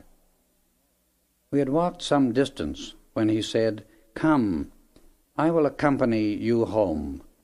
Place your arm about my shoulder." I did so, and felt my body lifted from the ground. In a few moments more I was in my room at the lodge with Saint Germain standing beside me, smiling at my surprise. "Meet me in 7 days," he said, "at our appointed place, for then we will finish our work in this part of the country." He smiled, bowed graciously, and slowly faded from sight. The last thing that remained visible as he gradually disappeared were his marvelous, beautiful eyes smiling back at me. As I meditated each day upon the great God presence within for my coming service, I realized more and more how important it is to keep the attention focused upon that presence only, no matter what appearances seem to indicate, in order to keep any outer condition from affecting me. In one of Saint Germain's conversations he had stressed particularly the all-importance of keeping my outer self harmonious, and in regard to this had said, "My son, you cannot realize how very great is the necessity for harmony in the outer self, if the fullness of the inner perfection and power is to be expressed in your outer life. The importance of keeping a feeling of peace, love, and serenity in the personal self cannot be emphasized too strongly, for when this is done, the mighty God presence within can act without limit in an instant. The continual outpouring of a feeling of peace and divine love to every person and everything unconditionally, no matter whether you think it be deserved or not, is the magic key that unlocks the door and releases instantly this tremendous inner God power. Fortunate indeed is he who has learned this law, for he then seeks to be all peace and love. Without it, humanity has nothing good, and with it they have all things perfect. Harmony is the keynote, the one great law of life. Upon it rests all perfect manifestation, and without it all form disintegrates and returns into the great sea of universal light. The following 7 days I spent much time in meditation. I felt a greater and greater peace growing within me, until by the 6th day it seemed as if my entire consciousness were like a great calm sea. On the morning of the 7th day, I left my lodge at 4 o'clock and reached our meeting place at 10:30. I sat down on a log to wait, with a feeling of wonderful exhilaration, which I knew to be the result of my meditation. I was so deep within the contemplation of my God-self, I did not hear anyone approaching until a voice spoke to me. I looked up and saw an old man with white hair and beard, whom I thought at first sight was an old prospector, although his clothing was too clean for that occupation. As he came up to me and held out his hand, that too confirmed my feeling. He was not a laboring man. We exchanged greetings, chatted for a few moments on generalities. Then he turned to me and said, "My friend, I would like to tell you a story. It won't take long. I haven't told it to anyone for a long time. I would like to try once more." By that time, I began to have a feeling of intense interest. It occurred to me he might be thirsty, and as I reached for a cup to get him a drink from the spring by which we stood, a crystal cup formed within my hand, like the one Saint Germain had held out to me several times. The old man looked up, and with eyes shining and excited, almost shouted, "It is he! It is he!" I did not know what to do, so I insisted he drink. As I looked within the cup, I saw it was filled with the same clear, sparkling liquid the Master had given me. The old man grasped it eagerly, and with an intense expression of the deepest gratitude I have ever seen, drank the contents. He immediately became very calm and quiet, but with it all a deep, intense sincerity. I asked him again to tell me the story, and he began by saying, "My father was a British officer stationed in the Punjab of India, where we made our home. When I was 16, he financed a friend who went to South Africa to try his luck in the diamond mines, but my father never heard from him afterward. The year I was 20, a tall, handsome stranger, a man of great wisdom, visited my father at our home. He had come to bring a message from father's friend. "I bring you news," he explained, "from the friend whom you financed 4 years ago. He met with great success on that venture, in fact became very wealthy. He has recently passed on at the mines and left no relatives. His entire fortune has been left to you, and in case of your passing, it is to go to your son. If you desire, I will take charge of the matter and have it transferred at once." "I cannot leave India at the present time," my father said, "for I am on government duty here. I appreciate greatly your offer to take care of the matter for me." I was standing nearby during their conversation, and when they had completed arrangements, the stranger turned to me. "My son," he said, "when you find the man who will offer you a crystal cup of sparkling liquid, you will have met the one who can assist you in raising the body. I cannot tell you more than this, except that you will find him on a great mountain in North America.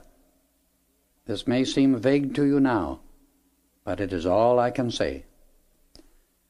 The stranger left, and a month later my father, who had ridden out to adjust certain government matters with the natives, was shot, and passed on before he could be brought home. I was an only son, and after another month Mother and I prepared for our return to England. Just before we left, the same stranger came again and said he was ready to transfer father's fortune to me. I explained father had been shot. "Yes," the stranger replied, "when I left 2 months ago, I knew your father would pass on before my return.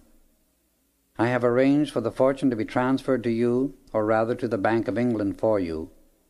Here is money you may wish to use on the journey home, also the papers of transfer and the credentials you will need at the bank. Present them, and you will receive custody of your wealth. Much of it is in diamonds of the first quality." I thanked him, and offered to pay for his services, but he replied, "Your kind intent is greatly appreciated, but that is already adjusted. I will be happy to accompany you to the steamer at Bombay." The trip revealed to me his great wisdom, and beside him I felt like an infant. I know now that he enveloped me in a radiation which has stayed with me throughout the years. He arranged for transportation, accompanied us to the boat, and his last words to me were, "Remember the crystal cup. Seek, and you shall find."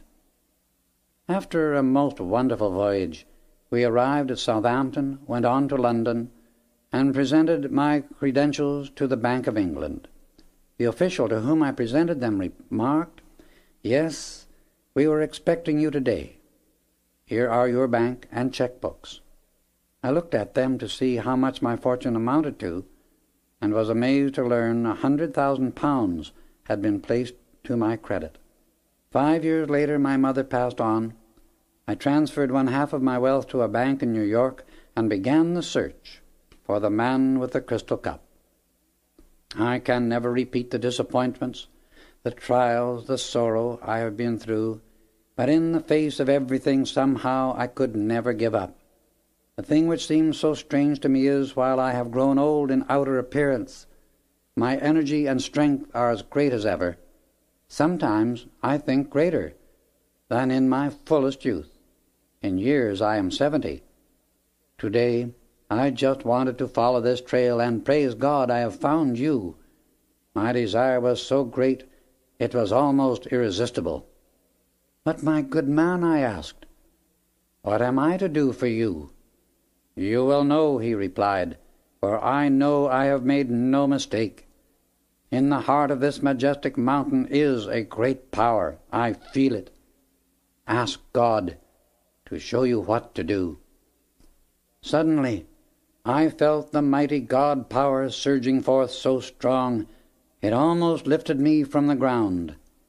Making the sign Saint Germain had taught me, I called to God for light, and raising my hand in salutation said, "Mighty God, in man and the universe, we seek thy light. We seek thy wisdom. We seek thy power. Let thy will be done in and for this my brother, who has sought and found me to do for him I know not what. Thou knowest. Manifest thy will through my mind and body, and let whatever is to be done for this brother, thy son, come forth." As my hand came down, it held the crystal cup, filled with living liquid light. I offered it to him, and my mighty God-self spoke again. "Drink without fear. Thy search is ended." He drank the contents without a moment's hesitation. I stepped forward quickly and took both his hands in mine. Slowly and steadily every vestige of age disappeared from him, and the God in me continued, "Behold, thou art forever free from all earthly limitation. Ascend now unto the great host of light who await thee." Very slowly he began to rise from the ground, and as he did so, his human garments disappeared, and he became clothed in raiment of glistening white. I let go his hands. Then, in a voice of deepest love, he said, "I shall return to thee, beloved brother. Well shalt thou be repaid for this transcendent service. Thou wert the only one through whom this could be done for me. Some day thou shalt see why." And with a happy smile he disappeared on a radiant pathway of light. As the mighty God power within me receded, I was so astounded, I fell on my knees and offered the deepest prayer of my life in grateful humility and praise for the privilege of giving such service. I rose, and the Master Saint Germain received me into his wondrous embrace. "My beloved brother," he said, "I am greatly pleased. Noble and faithful was your attendance upon the great God within you. Beautifully did you receive your mighty God in action. I do indeed congratulate you. You will ever be held within our embrace, even though outwardly you may not always be aware of it. You have become a worthy messenger of the great white brotherhood and the ascended host. Hold close to your mighty God-self. Thus you will ever be ready for service wherever and for whatever is required. My love enfolds you until we meet again. I will keep you informed. Slowly I wended my way back to the lodge, every step praise and gratitude to the one mighty God that molds us all into eternal perfection. Chapter 9. Venus visits the royal Teton. Many weeks had passed, and the morning of December 31st, 1930, came, and with it the Master Saint Germain. "Be ready at 7 o'clock tonight," he instructed, "and I will call for you. Focus your attention as much as possible on the glory of God within yourself, that you may receive the full benefit intended on this divine occasion. Remember your twin ray and sun, for the three of you will be honored guests of the Brotherhood of the Royal Teton at their New Year assembly tonight." I spent the remainder of the day in deep meditation. He arrived at 7 o'clock, and as I had already placed my physical body in bed, I stepped forth in the one he had prepared for me. "Tonight," he continued, "an experiment is to be tried which has not been accomplished for over 70,000 years. We feel perfectly confident of success on this occasion, as all are now well prepared. Come."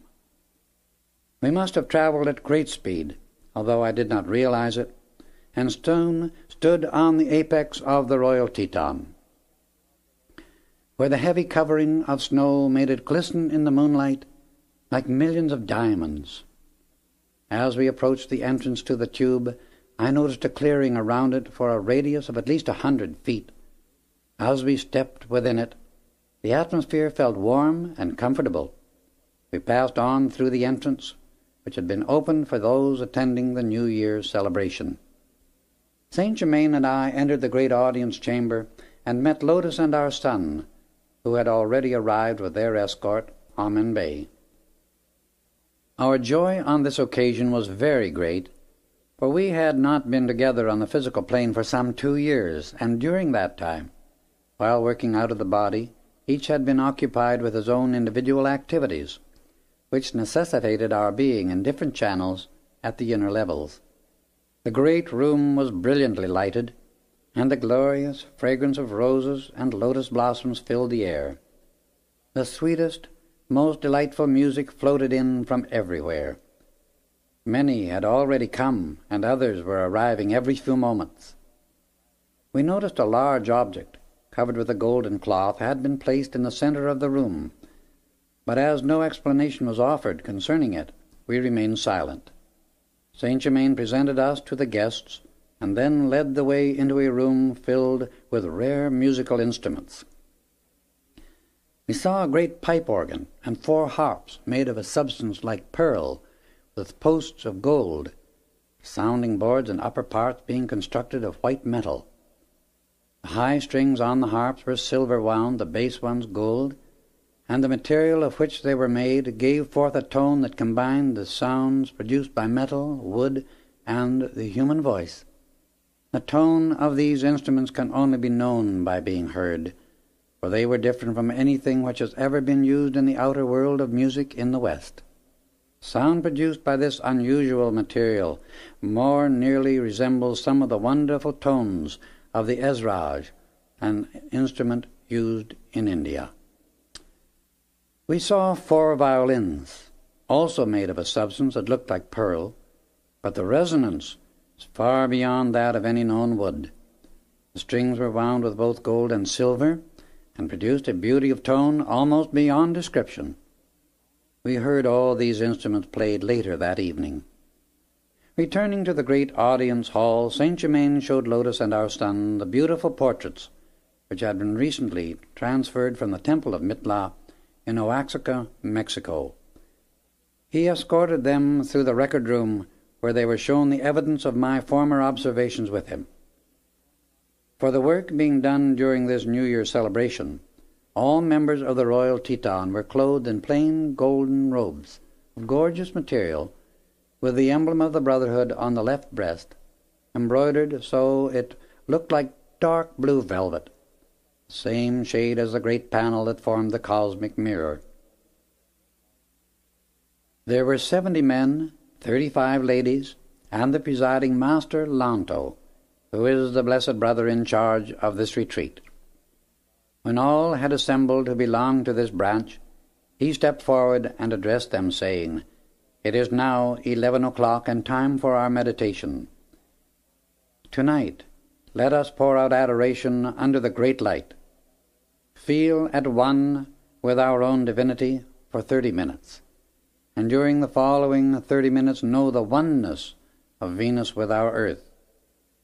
All take their accustomed stations and form an elliptic in the center of the room. For 1 hour it seemed as though 106 golden figures were united in one breath, so completely were they in unison. At the close of the meditation a joyous burst of music filled the immense hall, and Lanto stepped before the great mirror. He extended his hands, and a tremendous blaze of light flashed forth upon it, revealing a group of people far in the distance, surrounded by golden, rose, and violet light, dazzling in its beauty and radiance. They drew nearer, and the same glorious, wondrous colors filled the great audience chamber, giving everyone a tremendous feeling of uplift and power. Presently 12 guests from Venus stood in our midst, robed in white, scintillating garments, surpassing all power of description. There were 7 gentlemen and 5 ladies, all extremely handsome. 6 of the men were at least 6 feet 4 inches in height, the 7th fully 2 inches taller than the rest. The ladies were about 5 feet 10. All had light brown hair, with the exception of the tall master, and his was a glorious pure gold.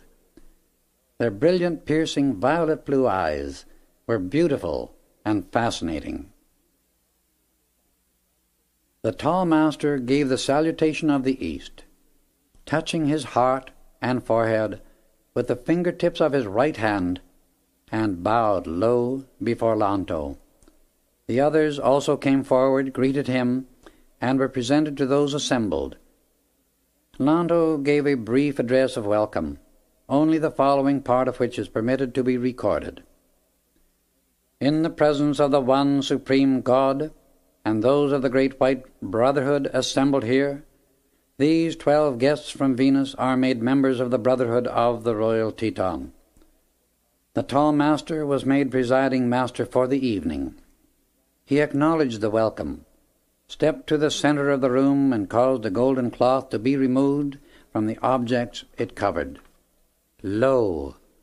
Before us stood the 3 crystal caskets, still containing the sustained bodies of Lotus, our son, and myself. They looked as if the forms had just gone to sleep, glowing with perfect health. Presiding master turned to us and said, "Are you ready?" And we 3 answered in the affirmative. "Then take your place by the containers," he directed. We obeyed, and immediately a marvelous radiance gathered and drew close around the bodies and ourselves, the intensity increasing rapidly until we must have been invisible to the outer sight. In a few moments the radiance diminished, and, to our amazement, the caskets were empty. We stood there, clothed in those bodies we had laid aside so long ago, which had been sustained and purified by the flame of life during these many centuries. The transformation was amazing, and the feeling cannot be described, for we were as much astonished as is the reader.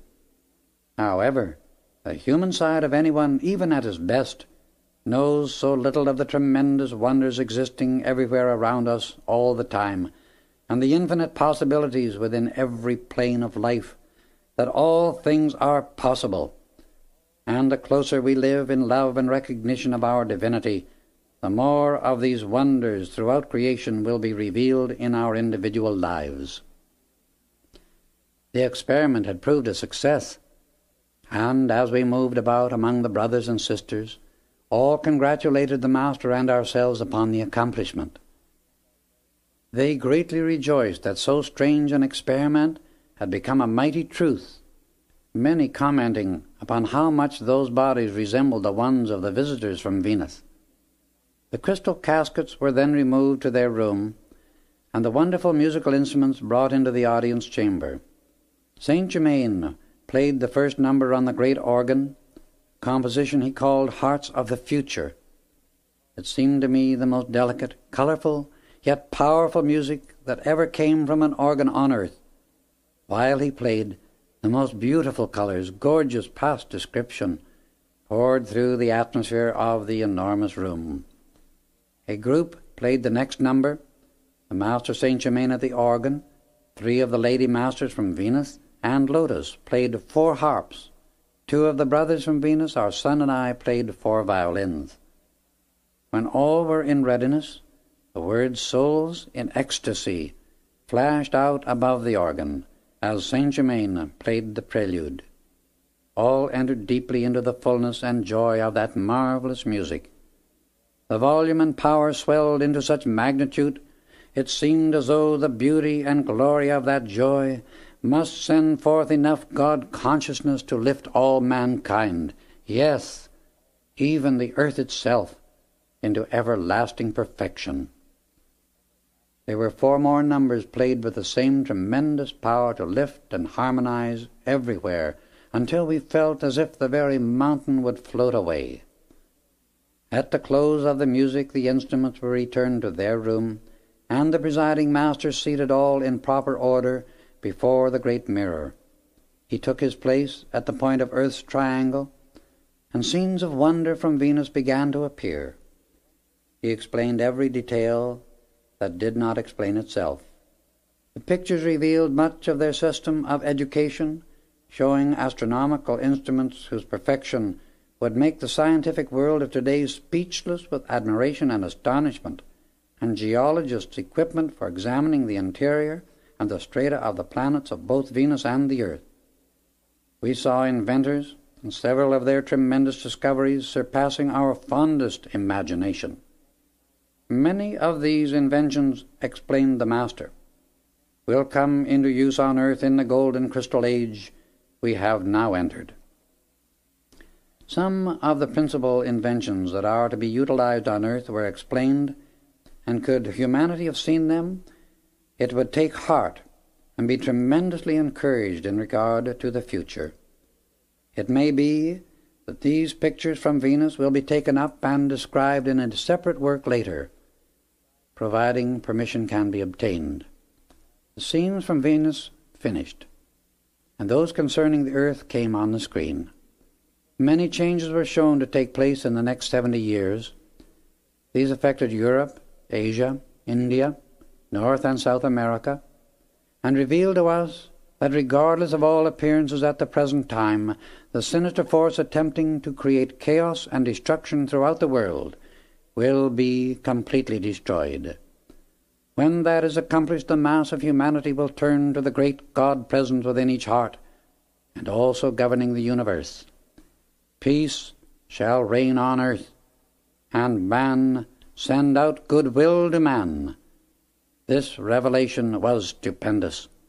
Closing scenes followed next, and these concerned principally the United States in the next century. The progress and advancement she will make is almost unbelievable.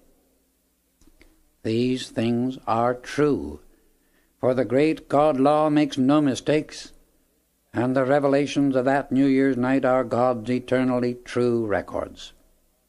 Certain great souls were shown who would awaken, be raised, and added to the host of ascended ones to carry forward this great progress.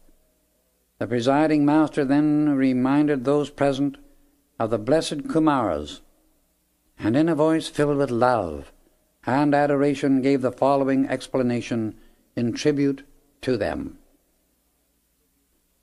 The 7 Kumaras, whom some inner students have known as Lords of the Flame from Venus, were the only ones from this entire system of planets who, of their own free will and infinite love, offered to guard the children of Earth and assist their upward progress. They came and gave transcendent help here at the most critical period of Earth's growth. It was the time of initiation that is most dangerous in the life of a planet and its humanity. But through their protection and guidance, the goal was attained, and mankind has been enabled to reach the greater heights. Many of the brothers understand that every 2,500 years, the Kumaras release a greatly increased outpouring of cosmic love, wisdom, and energy.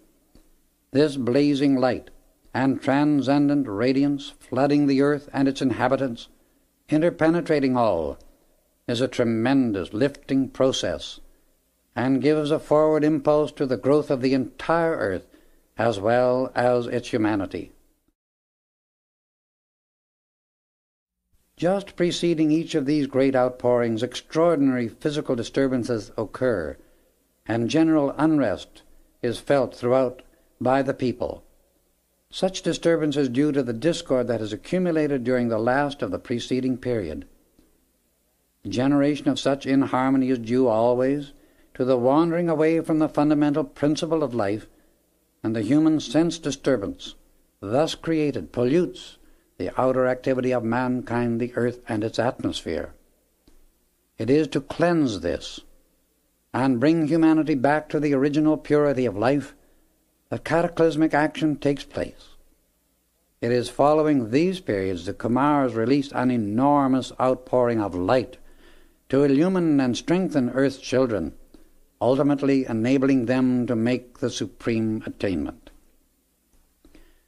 We are approaching another such period, and this time the release of the great cosmic love, wisdom, and energy, the mighty rays of light, will not only quicken the minds of the race, but the atomic structure of Earth as well, making it more luminous in our solar system. Never since these great lords of the flame came to Earth have conditions permitted such a great outpouring to take place as will occur ere long.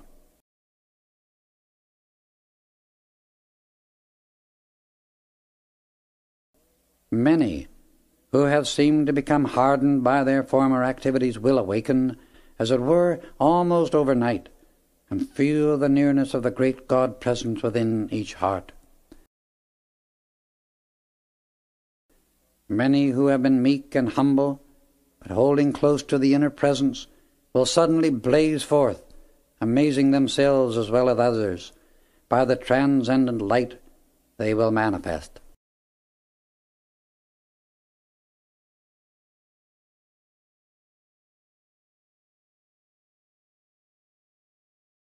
All will be done by the power of God love, and humanity will truly begin to realize that it is the height of folly for one part of God's creation to war against another part. The desire to bless others instead of themselves will almost involuntarily enter into the hearts of mankind and send forth a light that will illumine the rest of the way to perfection.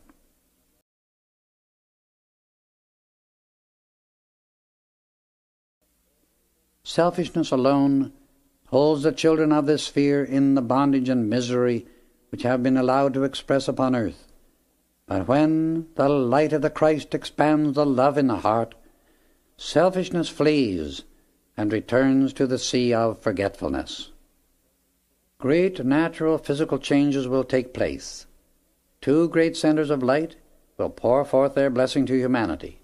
One, the glorious glistening presence of Shambhala in its dazzling radiance, and the other will appear in the United States, not, however, where any so far have been led to believe, but at a point which has not yet been indicated to outer channels of the world. During the present activity of assistance and intense outpouring of light by the great ascended host who assist the children of earth, hundreds of humanity will find their present physical bodies being quickened by the rapid raising of the vibratory rate. And as this is completed, we'll realize that human physical limitation and discord have dropped away like an old worn-out garment, and that they, the children of light, stand forever at one with the flame of life everlasting, and the perfection of eternal youth and beauty of visible, tangible reality.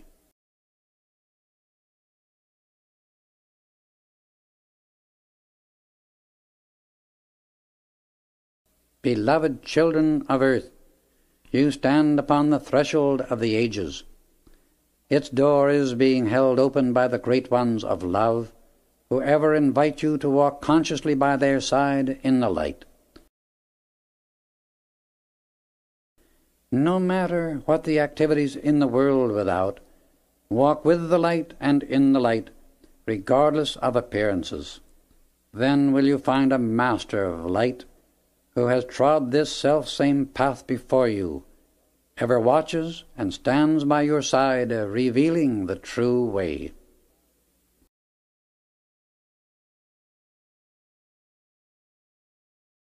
The cycle changes, and we enter a new dispensation that brings with it a safer, more powerful, and yet rapid means by which the one climbing the path to attainment is enabled to hold permanent contact with the great cosmic light. In this new order, the discipline for the neophyte will be the focusing and maintaining of his attention entirely upon the three highest centers of the body, and he will do all his work at these points. Only the centers in the heart, throat, and head will receive conscious consideration and attention. The entire effort of the aspirant will be to hold his attention upon these, for only by looking away from the lower centers will he ever be able to rise out of misery and limitation.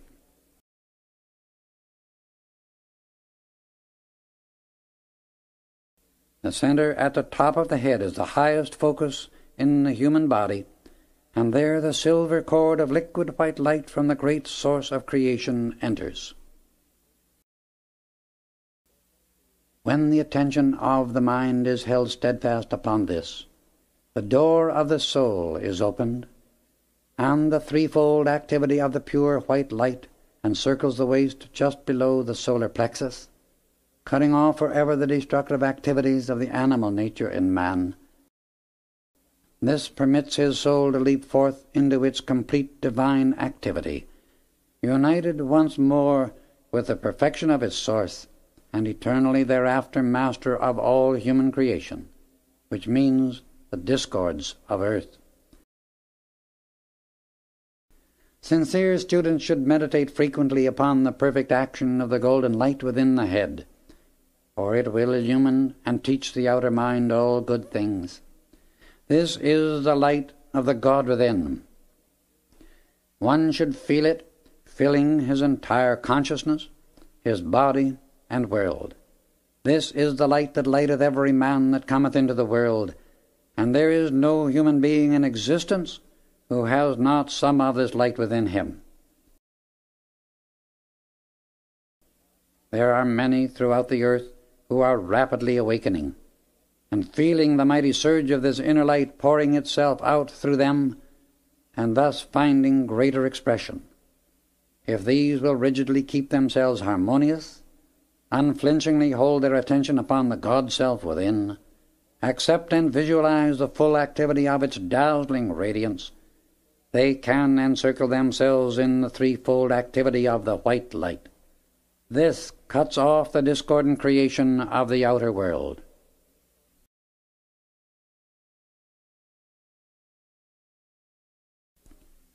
Beloved brothers and sisters, it will be our great joy and privilege to meet with you in January and July of each year, here in your retreat, because of the nearness and outpouring of the all-controlling God-light, which will soon be flooding America from shore to shore.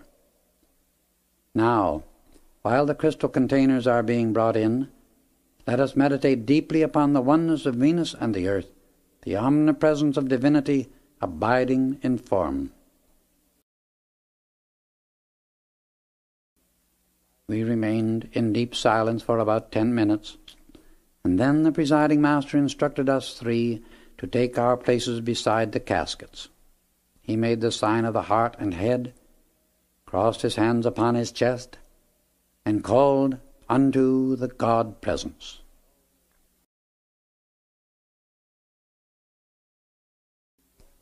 Thou mighty Creator of the universe and all it contains, Thou one omnipresent God, we await the manifestation of Thy great beneficent presence. A soft, rose-colored luminous essence enveloped ourselves and the containers, drawing close about us. Suddenly, a great shaft of dazzling white light entered the enveloping radiance, remained 3 or 4 minutes, and gradually faded from sight. As we looked into the containers, the 3 bodies were resting within them. Observing each other, we were again clothed in the bodies the Master Saint Germain had prepared for us, and because of which we were enabled to visit the great assembly in the Royal Teton. The presiding master blessed those assembled, the Brotherhood of the Royal Teton, and all upon earth, promising to be with them again the following July. The 12 from Venus then took their stations upon the circle in the floor of the audience hall. The entire mountain trembled with the mighty God power which they drew, and the light thus focused took the form of an enormous eagle, its body violet and the head and feet of gold. The entire room became filled with a blazing white light, forming one end of a great pathway of luminous essence, on which the 12 radiant beings returned to their home on Venus. The supreme vision on which those assembled gazed surpasses anything words can describe. As the great vibratory activity was lowered, a wondrous crystal radiance illumined the cosmic mirror, and the words peace and illumination to all the earth and its inhabitants, blessings from Venus, appeared across its surface.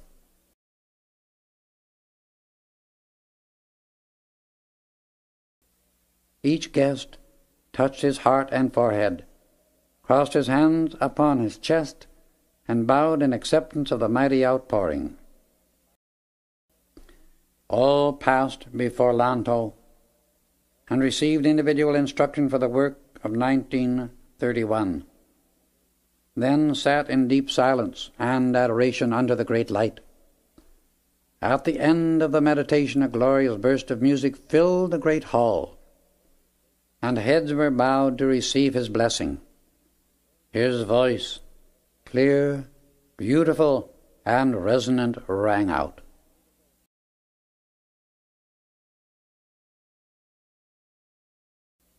There is nothing supreme but God.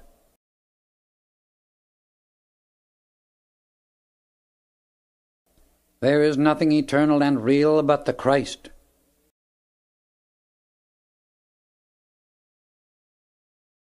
There is nothing true but the light. These 3 are the one. All else is shadow. Remember, shadows hide, shadows mislead, and shadows make mankind stumble. He who walks the pathway of light stands true to the Christ and looks always Godward, lives in a world of his own, untouched by the seething vortex about him, yet ever working in it while the shadows last. These he turns his light upon, and thus compels them to pass into the sea of forgetfulness. There is no happiness apart from facing and adoring the one great God, the source of all. There is nothing permanent but Christ. There is no way to proceed through the universe but on the pathway of light. if you will arm yourselves with this eternal understanding of life, swear allegiance only to your source, God, stand true to the Christ, and carry the light.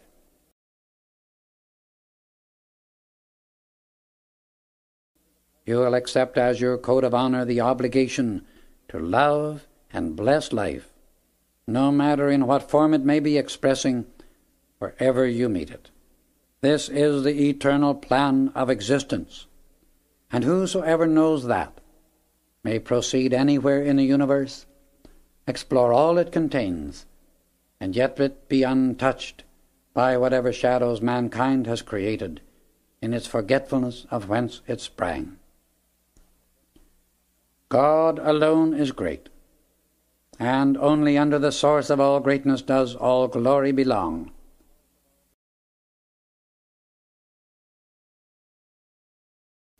He who knows only his source and refuses aught else is wise indeed, for he becomes permanent happiness and is master wherever he moves. Then, and then alone, may he become creator of worlds. Upon these he bestows his happiness, and in this activity really lives the divine plan for all. Members of the Brotherhood of the Royal Teton, reveal thou this plan to the wayward children of earth.